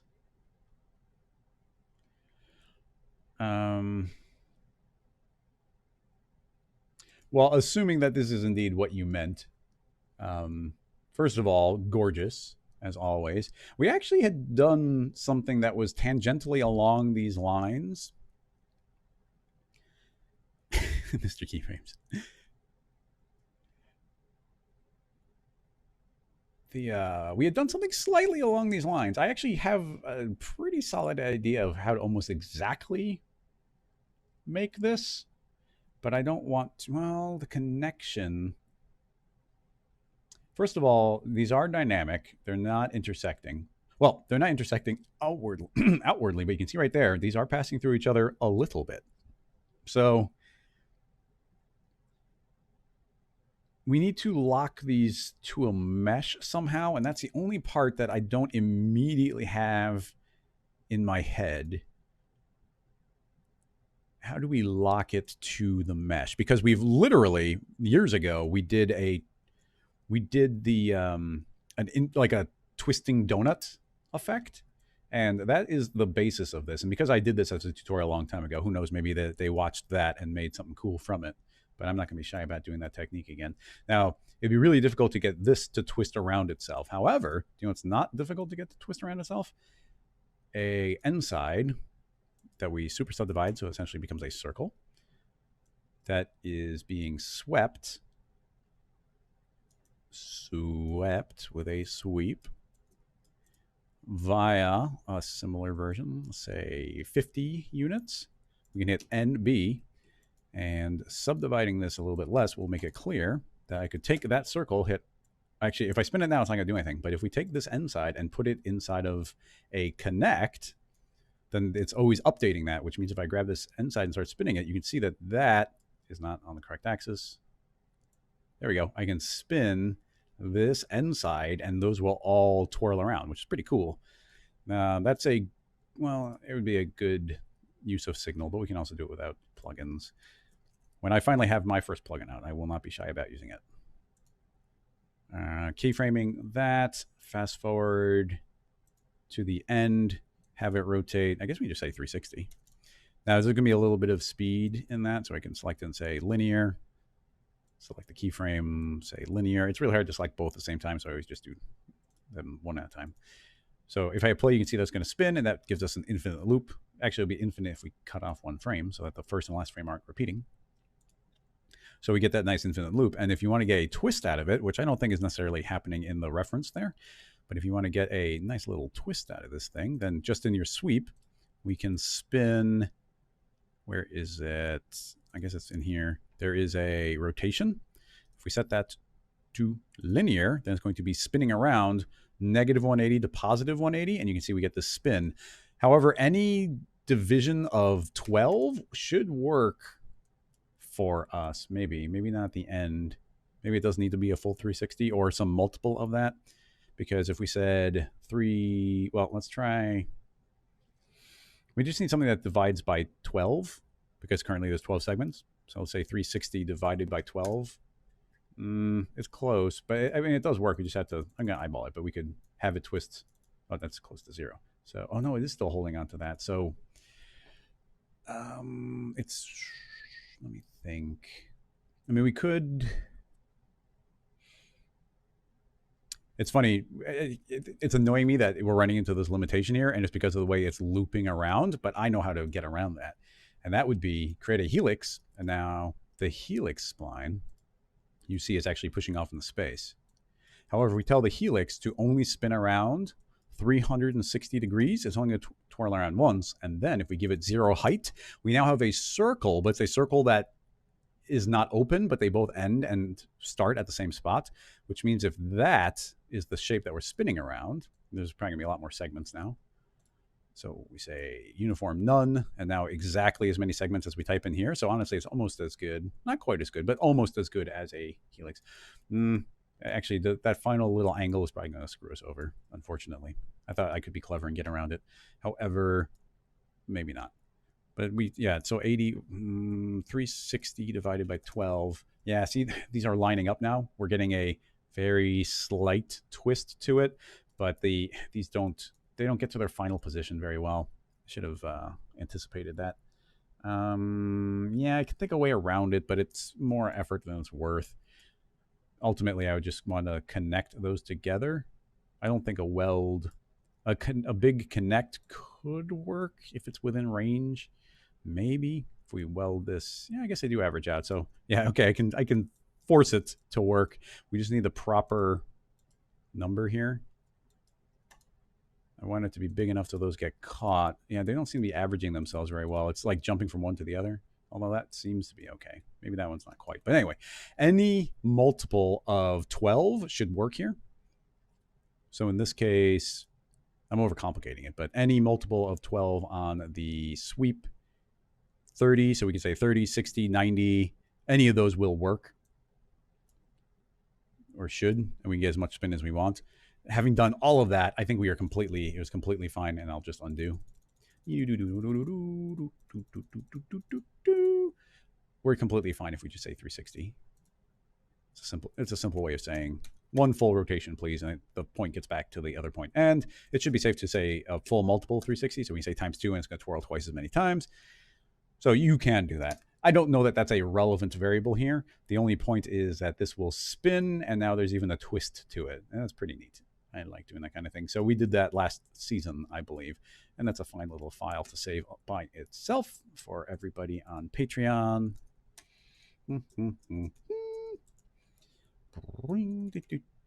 Okay, I don't know. It's a warp donut. That's what that is. Now, the actual part of the question here, the ribbon, those little ribbons traveling around. The tricky part for me is I want those to be stuck to a surface.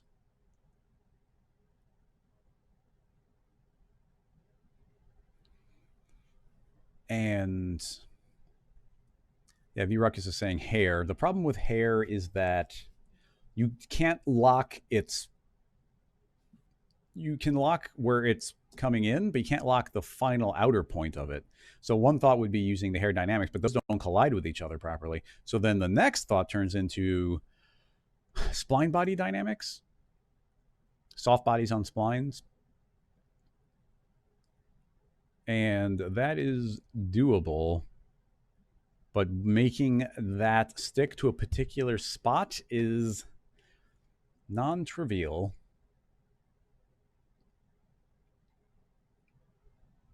To say the least.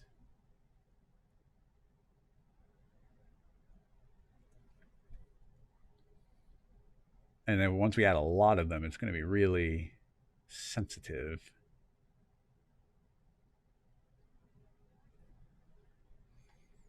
Really sensitive. We need something with... Let's do the simple version. We'll come back to that. Let's do a real simple. I'll make a plane face Y minus, so we're actually kind of looking at it from below. And we need something very evenly distributed. So if I were to view this from the side, where's Z plus? Yeah, we're on the correct one. So what I want essentially is a shape sort of like this. Actually, remember we were doing that that cloth, what was it, the cloth machine that was like shooting cloth into a particular point? It's kind of like we're making that again. So here's a thought: is we get a rug tufting gun, if I recall correctly. So here's essentially the loop, but this is not evenly subdivided, and having an even subdivision on here is going to be pretty important. So a way of potentially getting that, we could spline wrap. But I think that the most spline can do a pretty good job of even distribution. If we set that to be a spline and reference our first spline based on the vertex, generation mode vertex, and I want this to be evenly distributed. Yeah, so there's currently 100 points on it. It's really hard to see what it's actually doing because there's no feedback for the points. However, if we set this matrix to be on an object, and the object will be the most spline, we should get... I thought I said... maybe not. Oh, the most spline needs to be viewing this as vertexes. There we go. So now this count should translate over and you can actually see what it's doing. So you can see I can now get a very even distribution of all these well, essentially of all of these. That's what we're going for there.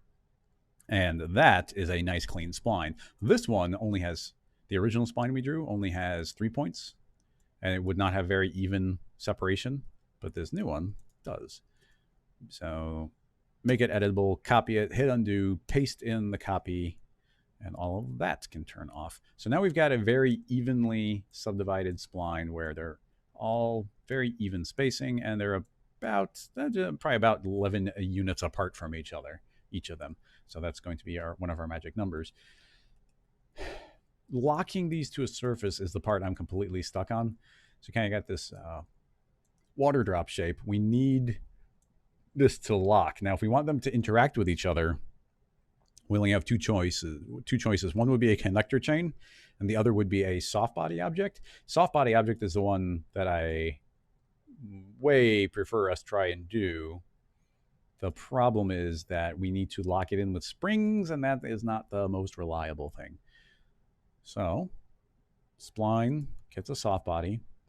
It has a margin of 11. And with any luck, if we turn off gravity, Control D, dynamics, gravity 0. If we hit play, does it explode? Let's go on object mode. Oh yeah, it's got to be cut in half. You see it's very, very much exploding. You also have to be careful. There's a refresh issue in Cinema, so this could actually cause us a lot of trouble. However, that needs to be 11 divided by 2. And you know what? I'm going to keep a copy of that spline because I guarantee at some point we're going to break and we'll need the original. So hitting play now, it looks they're scooting apart from each other there. So the initial part might be too close, but you see it's not exploding anymore because you can almost imagine that we are cloning. Imagine that we're cloning a sphere onto every one of these points, and that has a radius of 5. And this is how far apart they could be, a radius of 5 to not collide with each other. So that's what's going to give us the detail. Now, having done that, we have point 1. And actually, that is point 0, and this will be point. Actually, it's point -1, so we don't even have to calculate it. So that's soft body. In order to connect this, we can try a fixed connector. I'm always dubious of that. Let's try a fixed connector. I can snap it to that. We might not even need that plane. Shift S, moving around, and hopefully, yes, it does snap right there. Connector type, fixed, is a fixed connector from nothing. I want to connect this spline's polygon point 0, which is what that is, to nothing. So if I hit play, oh yeah, we have no gravity, so Control D, gravity's back. It breaks right away. See, that's something that's just where I don't know about this. Region of influence, let's drop it way down. Breaks right away. Ignore collisions. I don't think that's a variable here. Yeah, see, this is just, I don't understand the fixed connector. Now let's try a ball and socket. That doesn't really make a difference. Does that hold it? No. Ragdoll. No. Instant break. Maybe it can't be lined up with it perfectly. Shift S. No snapping. Nope. Breaks right away. See, I swear I've done this before, and then I haven't been able to do it again. There's a chance that it needs to be the first object and not the second, and maybe it does need to be linked to something. We'll try that, and if it doesn't work, then we'll try the spring technique. But I have had trouble with that again recently, so we'll just see. Refresh, please. So, yep, still breaking instantly. I would think that the ball and socket or the fixed would be the best ones. Instant break. Doesn't do it. Now, that's not working, so I was kind of expecting that. So no connector. Let's try a spring. In this type of scenario where they're all blocking each other, this actually probably work fine, like 100% as well. Snapping's not cooperating. Snapping is on. There. Snap. Spring. Connect to the most spline. Polygon point 0. I want it to have a length of 0. Stiffness is fine. Damping. Oh, that seems fine. Let's see if it works. Yes, I've been getting. Why is it not working? It's entirely possible that there's something simple that I forgot how it works. But I'd swear I was doing exactly this process and it was working, and now it's not. So that's trying to keep it in that position. I've now cranked up the steps per frame. This is here's a cube, so that is a very reasonably sized spline. But that spring is just letting go right away. Possibly it needs to be connected to something. So we'll give it that. I'll make a cube, T for scale, snap, E for move, snapping turned on, snap it to there. Spring, connect to the cube, please. Nope, still breaks right away. Set rest length. I mean, they're on top of each other. That shouldn't really matter. Move it up. Breaks right away. What am I doing wrong here? Are we sure it's index 0? It's a fine thing to check. I'm fairly confident it is. And even if it's not, it's the other one. So selecting that point under structure, 0.0. And this one is technically 0.17, but I don't think we care about that. So yeah, there we go. I've tried using the spring. Definitively, this has worked in the past. And now it's not working. Breaks right away, and I don't think there's any change in number I can do. And if this doesn't work, then essentially our only methodology for attempting to pursue this is not working. And I don't know, there's a 50-50 chance that there's a bug in Cinema, and there's a 50-50 chance that I'm completely missing something obvious. And, you know, cranking up stiffness, that's not a good idea. That is going to be more likely to break. So lowering the stiffness down, 0.01. That breaks right away as well. So, Zach, it's been made editable, so it's just a spline. There's no Mo spline involved.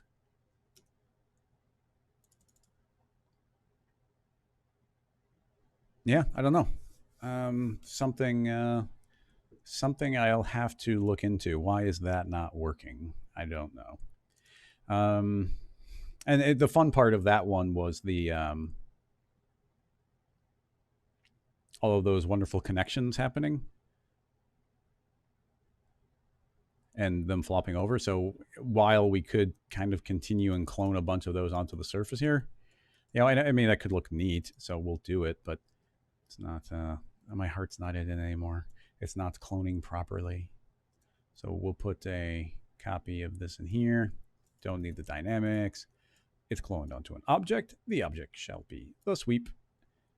Let's go into every single polygon center, and the orientation is something arbitrary. There we go, positive 90. So you can see we can get a bunch of copies on there. Might look even nicer if we give that a bit of a spin. Oh, we're in one of those situations where the axis doesn't align, so they're going to fight us on that. So you can end up with this type of cool pattern, and you know, that could get anything we like. Random. We can randomize that. They could get randomly scaled up to, what, 0.75? That's a lot. I'm always surprised at what little amount of scale goes a long way, just mathematically speaking. And a little rotation could be nice. 5 and 5. So yeah, just get that kind of variation. Now I think this cloner should be able to be treated as a standalone spline. Good chance we have to put it into a connect object. But that now, hopefully, should be able to be put into a sweep. And that can be fed a end side. Womp. Radius of 5. And yeah, this is we were going to go for this, except they would have been dynamic, and now, of course, they're not. So if you layered up enough of these, if you had enough clones, then those will all just fill up. And this should be, actually, the connector will slow us down. They don't need to weld. But this can actually, they'll probably all disappear, but this probably could be a multi-instance. Yeah, this connector is going to break the multi-instance idea of it, so we can't turn on multi-instance right now. So this might run really badly. But if I hit play, you see that the effect is doing what we were hoping, but they're not actually connected to the mesh because the dynamics, the spring just stopped connecting things for us. And that I don't understand. But sadly, that's as far as we can go on this until that issue is figured out.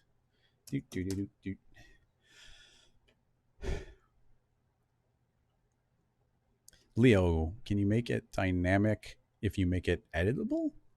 I'm not sure you mean. I mean, this is, we were on an editable spline, so, and that was in its most basic form, and it didn't work.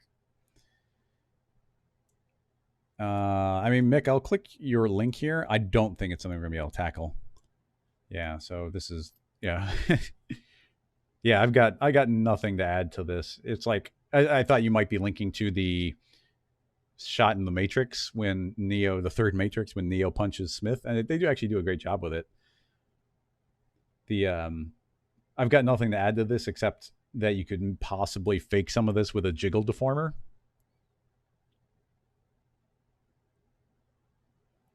It's a heck of a hit, though. Bonk. Youch.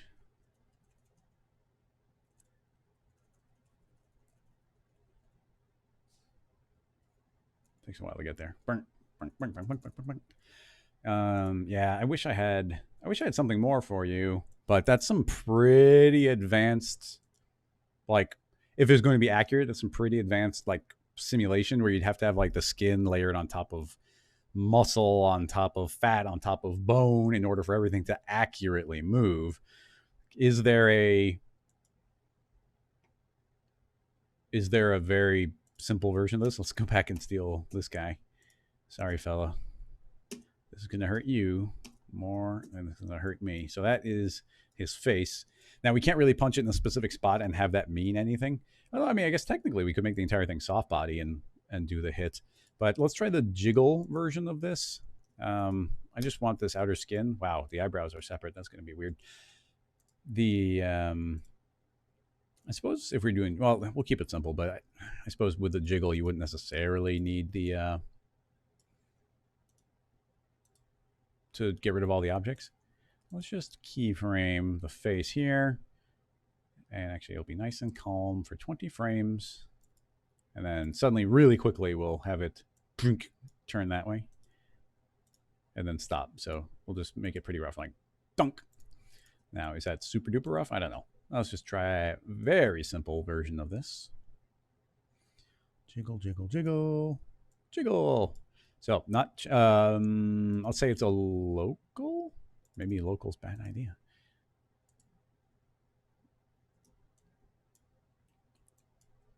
Yeah, so it's making the entire thing unstopped. Yeah, nope, don't want to do that. So everything kind of at default is sort of what we're looking for. Now, the thing that makes these start looking really jiggly is making varied weights on things. Now, let's see if we can do a...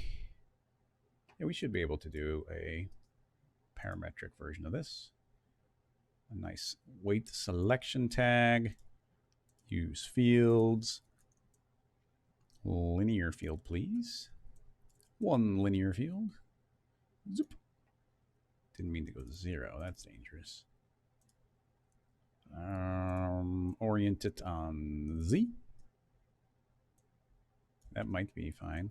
And now I'm going to pull this here so you see that the tip of the nose and the entire face is a lot looser. Now, I'm not sure how good of an idea this is. The linear field is a child of it, so it's going to move with it. The jiggle, we can feed this in. I forget which ones of these will go a long way, but let's just see what happens. Okay, well, there you go. Immediately, it's, you know what? That's not that bad. Actually, I'm kind of shocked at how well that's working. Just with us just throwing a linear field in there, the amount that we're getting overshoot and whatnot, I'm impressed. The now, depending on what numbers we feed in here, you're going to get dramatically different effects. And that's just changing stiffness. The drag is going to be dramatic on how that is getting shot behind. Oh no, this is horrible, and it's horrible in the most wonderful way.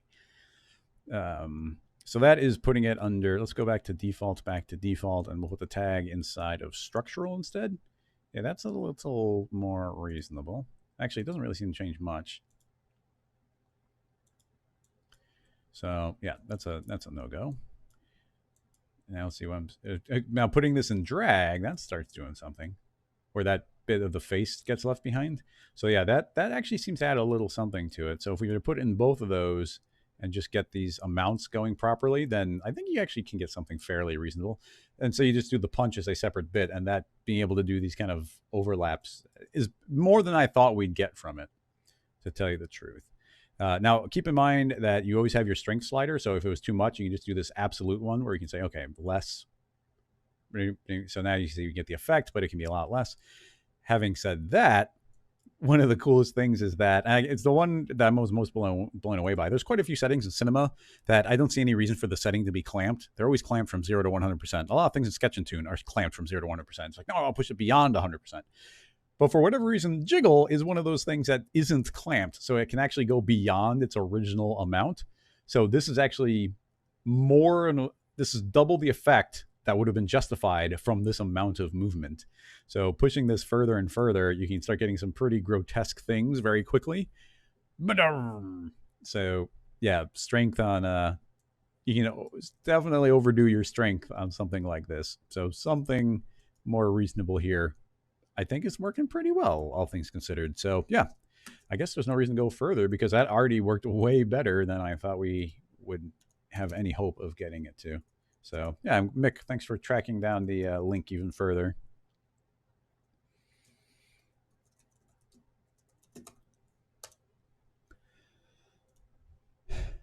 Yeah. Let's see. Monthlies. Well, I'm not saying the nose isn't weird, but we just threw in a linear field here. The bigger point would be maybe the tip of the nose shouldn't be going quite as strong here.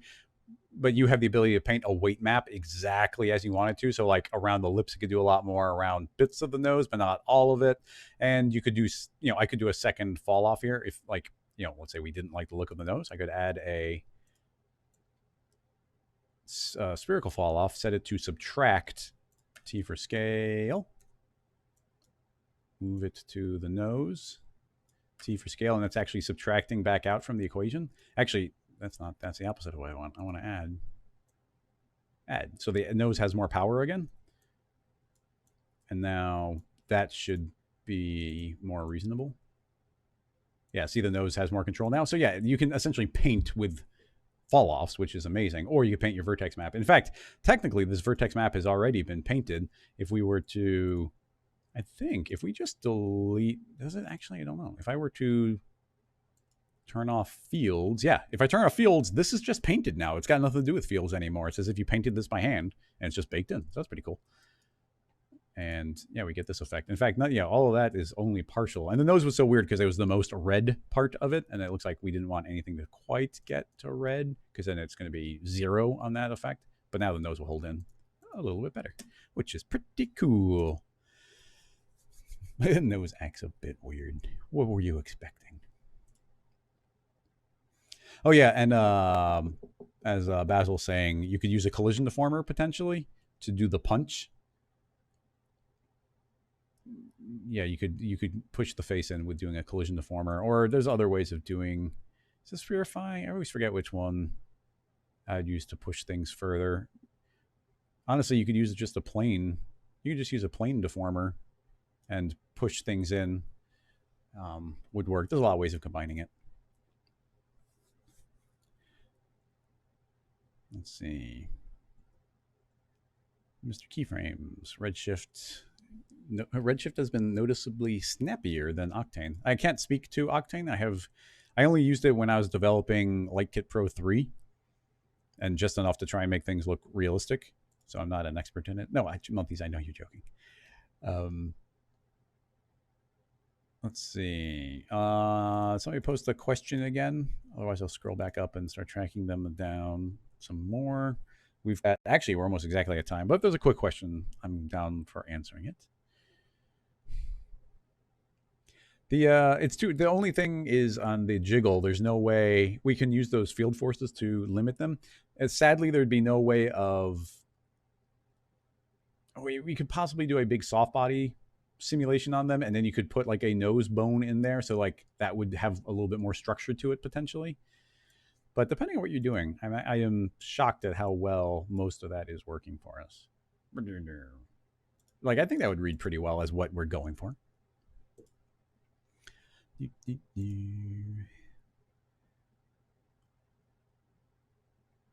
Link the same question. People talking amongst each other. Dynamic buckles. One from Sid, if this is for me. Glass jellyfish. Whoa. Look at this thing. Thank you. And it's cool. It's all melty. I mean, I've watched some glass blowing videos and whatnot, and I'm trying to think. Well, I mean, how they mechanically made this, I'm not sure, but you oftentimes would just use a pair of pliers and like pull out a little drip, and everything's still melty, so they'll smooth out like the little pinch mark, and you can pull out these little drips from a big blob.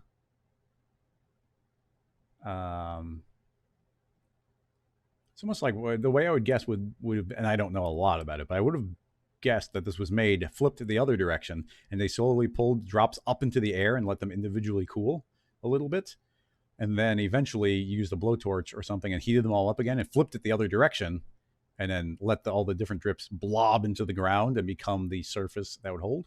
And when it comes to colors in stained glass, there's very technical things that are done.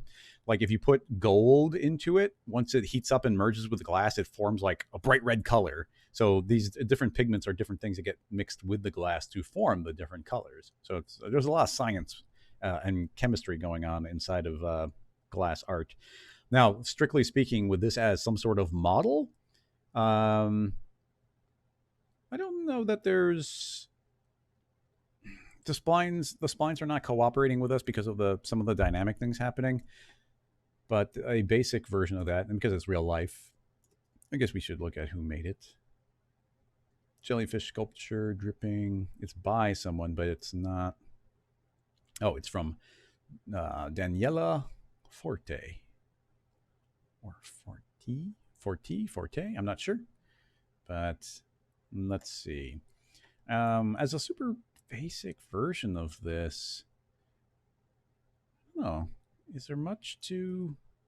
I mean, to me, this mostly turns into like a modeling exercise, and you could potentially turn aspects of this into some sort of rig, but doing something like that and using a spherify. Actually, it'd probably be better. This would have been better if I used a disc shape and give that some subdivisions. And then you can put a spherify inside of that. Moving the spherify up, you're going to see it's going to make a lens looking shape. And as we move it up or down more, you'll get more or less of that. So that can now be ignored. And that could be put into a cloth surface, given a little bit of thickness.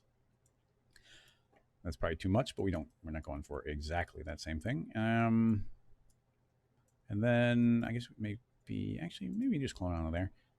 Create a helix spline to create a parametric straight spline that is pivoting from a particular spot. I want it to be on Z. Oh, yeah, I guess that makes sense. Clone that onto an object. Said object will be this disc shape. It'll shoot out in all directions, but I could say don't align the clone, in which case, yeah, I should have rotated, but whatever. Negative or positive 90 will aim them down. That's cloning there. Even better, it's actually on the surface, so make as many of those as I want. We could do different distributions, but those are all aiming downward. It's a cloner, so we have the ability to offset them or blob them, tilt them, but specifically I want random, no position, yes scale, uniform, absolute. Start subtracting some of these, and we're going to get them to start pulling back to whatever height we want. I mean, I guess theirs mostly go down. Not all of them, but most of them go down. But we can make as many of those randomly push up and down. Now, the main little ingredient that we need here is to create the drip on the end, and that's actually not too difficult. I guess I'll do a sphere. T for scale. Cloner. Clone onto what? Another object. The object shall be this cloner. Now, it's viewing it as a spline, which is actually what we want. I want it based on a count of 1. So now you see there's 1 clone. Interestingly, it's taking on the scale of it. That's funny. Oh, Oh, maybe this, no, that doesn't have it. That's interesting. It's taking on the scale that we fed through. That's kind of funny. The, I don't want that to happen, so the easiest way would be putting this into a connect. So it's treating that as a spline rather than a cloner with splines in it, meaning this cloner could clone onto the connect, hide that geometry. It's count of 1. It's per segment, but they're not seeing them. Oh, it's not seeing it as a spline. That's a thing that happens. We can trick it into being a spline by feeding it into a spline mask. Yeah, now you see that I get back to having 1, but now the scale information isn't with it because I wanted them all to be the same, or at least I want to be able to control them independently. So now we have a count of 1 per segment. So just by changing where these start and end, I can just drag this all the way to the end. Now, technically, we can't drag it all the way. Actually, loop might break that. Yeah, if we turn off loop, we can just drag this all the way to the end. And every single one of those now has a sphere at the tip just to keep everything oriented. I might actually just turn off align clone. Yeah, so these are all vertically oriented. T for scale that to whatever size we want. And now there is a little orb on the end of every one of these clones. So now we have all of our raw ingredients to make the general shape if we were so inclined. And now it's just making a volume builder. Volume builder inside of a volume mesher, being fed the spheres, being fed the splines, being fed the big blob thing. So currently it'll be union, union, union. This spline specifically is the one we need to control the most. I want to have a lot of density, not a lot of radius. Whatever this radius is, we have to make sure that our voxel size is at least the same. And now as soon as I do that, you see we get our blobs, we get the spheres blobbing into them. And depending on how much detail we throw in here, and I'm imagining we'll need a decent amount, we can crank up that and then put a smooth. And the smooth will blob everything together. We just need to find the right amount so the lines don't disappear. However, with that smoothing out the lines, I believe we probably could make the lines thicker. So a radius of 3. Yeah, now they reappear. And we can crank this up. Well, we got to be careful. Got to find that correct amount. Yeah, there. So now they're all there. We get them drippy, blobby, and the transition actually goes up pretty well. And a cherry on top of that could be a smoothing deformer, which is wonderful. Put a smoothing deformer after it. It takes all that final geometry and it's going to really smooth it out. It'll make these quite skinny and just make everything transition really nicely. Pulling back on the stiffness, some of these will probably get almost infinitely thin. So depending on what you're going for, you can do that. And if you wanted to counter animate or add some thickness to those, then you can do that really easily by creating a plane. We'll use that after the smoothing and treat it like a deformer by saying, yes, deform as a point. It's going to super go nuts and explode all over the place. And that's because we're currently on Y. We want no Y and a little Z. I bet even 1 is too much. But now you can see, boo, you can see that that has inflated again. So whatever amount I type in here is the amount that those lines will inflate. So now they're not infinitely thin. They get some thickness back again. Now, so you're getting a couple of ugly ones, and it's just because they're clustering up on top of each other. We can distribute that differently, and it'll automatically make it work. Currently, that's set to surface. I could set that to vertex. Everything is probably going to rebuild and recalculate. And maybe these ones in the center are a little bit, there's too much going on in the center, but kind of ignoring that, you could distribute these however you want to. You just make sure that they're distributed nicely. Seems to be, some of these spheres seem to be floating without a neighbor, so maybe this is still a little small on our strength of smoothing. Yeah, there, so those all come back again.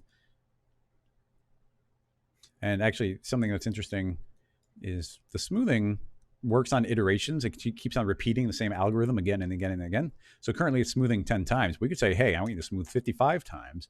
And as it smooths more, you see it's actually going to make it even skinnier. It is taking more time to calculate. However, now it's super duper smooth out. You see the drips really get stretched up.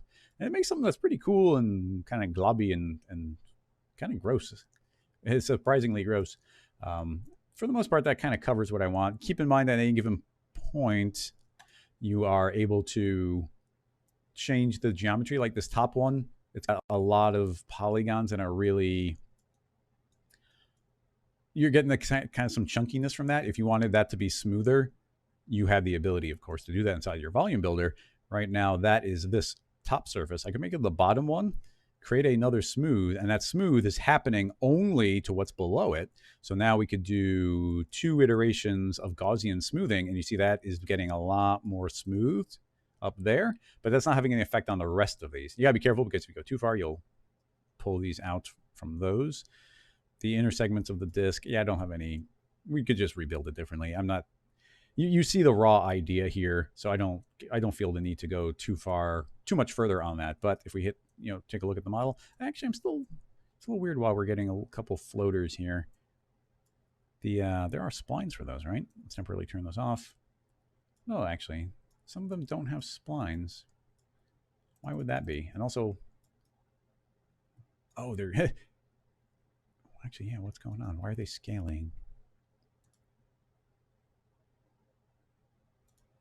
This doesn't have the effector, so why are they're still scaling vertically? Definitely some weirdness going on there. Actually, the smoothing is still smoothing them out. Those were calculating, so got to keep that in mind. Those are cloning out the final splines, though. So I'm not sure how some of them are hanging out not on a line.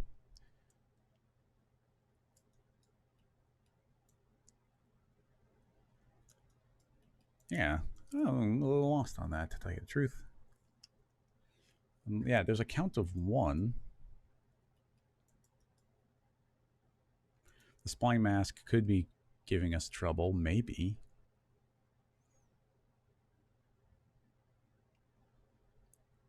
I mean, it's a very specific thing. But yeah, some of these are without a spline, and I don't understand how they could exist without a spline. If they're cloning onto an object, and the object is that spline, how could that be? But we are using the somewhat hacky spline mask method. Maybe there's some problem with that I'm not familiar with. I don't know. Scroll. Dim, I'm not sure that is a thing. I'm not sure if I've even tried it. Like if we put that directly as a spline mask, maybe it doesn't even need to connect. Like that might automatically merge them. I've never tried. And yeah, it's already still cloning on there. It doesn't change anything. Actually, it's super hiccuping, so that might have just froze it. I think I've been saving everything as we went, although this one isn't saved. Oh, it did wake up, but man, that's a bad idea. Spline mask directly is trying to merge them all into some sort of spline that I'm not understanding. No way to fix that except to undo. Hopefully we just undo past it quickly enough. There we go. Okay, I don't want to lose that, so let's just turn everything on. I am curious about that. I'm not super worried, but I know that we could figure out a way. I'm not sure about that right now. 7 drippy glass. Oh man, Mr. Falco, could you transfer a MoGraph color to the mesh somehow? Jeez Louise. How? That's a fine question.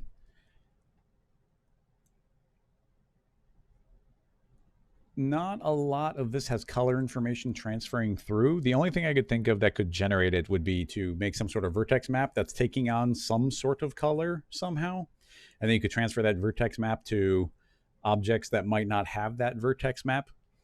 But once you're doing that, like coloring via color vertex maps it's a rough process.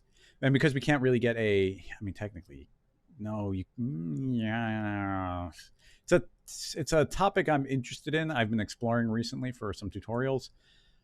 Not something I'm quite ready to speak on. I would be curious if there would be a way.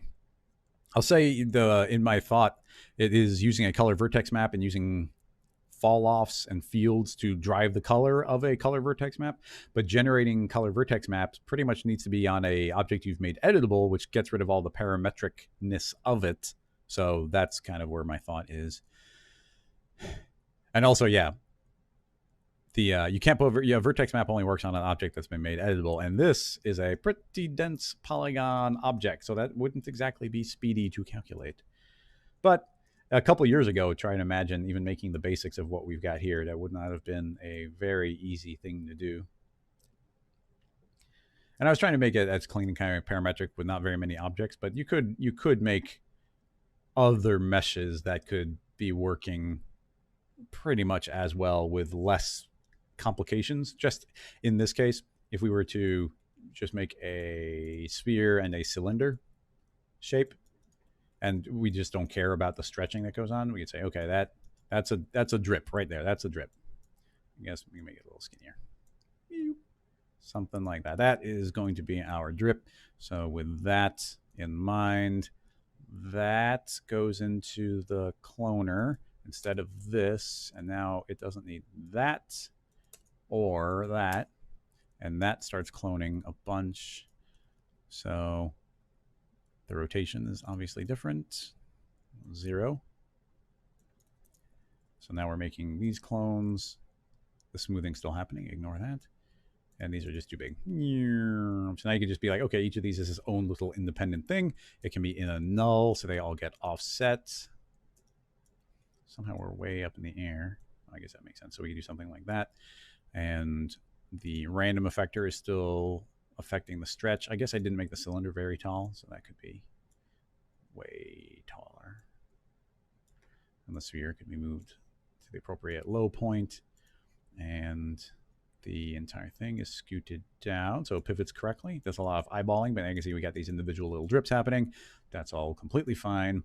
The random effector is not being fed. Actually, it is in there. So, oh, it's a uniform scale, but we could turn off. We could do a uniform scale, but now I'll add a second one. Random. A second random. This one will affect the scale. Not uniformly, but yes, absolutely. So now we can just stretch it out in Y. And I can see that those can get more stretchy. And I'm just fine with them blobbing down a little bit. And now you just see we've made a significantly simpler rig. We just didn't care about the shapes that much. And as long as these aren't getting too close to each other, which they very well might be, we can put that into the volume builder. And yeah, those will all blob in together. That becomes a mesh, and those all mesh in. And then you smooth out, and that should give us the same effect. And that can, get reinflated if so inclined. And yeah, now the big ones have big lines and the thin ones have thin lines. And you could just, you can do, there's so many different ways of layering this up and building it, like dozens of different approaches to building this type of thing now and making it pretty clean and parametric. The way I'm cloning these on is not the best method. This will be my last word, and we'll wrap up for today. I will do one more shout out that if you are interested on Patreon, you can get access to all of these scene files as well as the bonus streams. So any support is appreciated. But the last thing I want to say is currently, I'll save this as another version of that. Boop, boop, boop.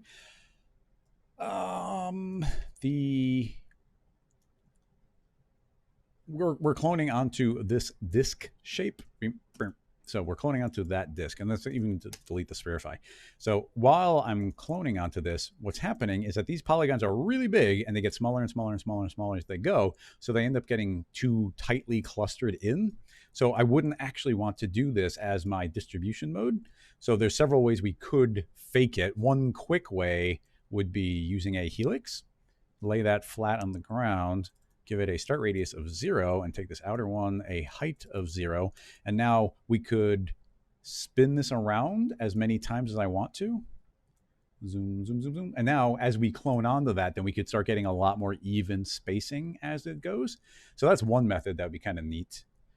And I guess it would be worth just demonstrating. So if I were to do a little cylinder, cloner, clone, onto an object. The object is the helix. We have a count, and you'll see as I increase the count, not only can we make as many as we want, but you can see we can get some very nice distributions here where they're not very close to each other, which is obviously not the same as this.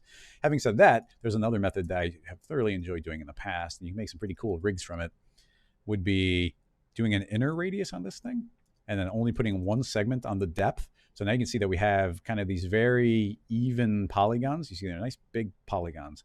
So now if I were to make a second one and shrink it all the way to 0 and shrink the outer one in, we can lower the count down to something small like 4 so that the counts are similar. We can even give it a little bit of a radius. So you can see that hopefully the count would be somewhat similar. This will be better to show if I make this more segments and bigger. So you can see that hopefully these polygons are, that polygon and that polygon are about even spacing. But because we've made 2 of those, if I were to create another cloner, drop them both in, not grid array, linear will be fine. Thank you. 0 distribution. Changing these to blend and not iterate will blend between their parameters. And now as I increase my count, we're actually going to get a transition from that poly down, and you'll see that all of these are pretty even spacing on our polygons, and we're able to get this nice distribution. I used to do this technique all the time way back in the day, pre-GSG, when I needed to do like rows of chairs.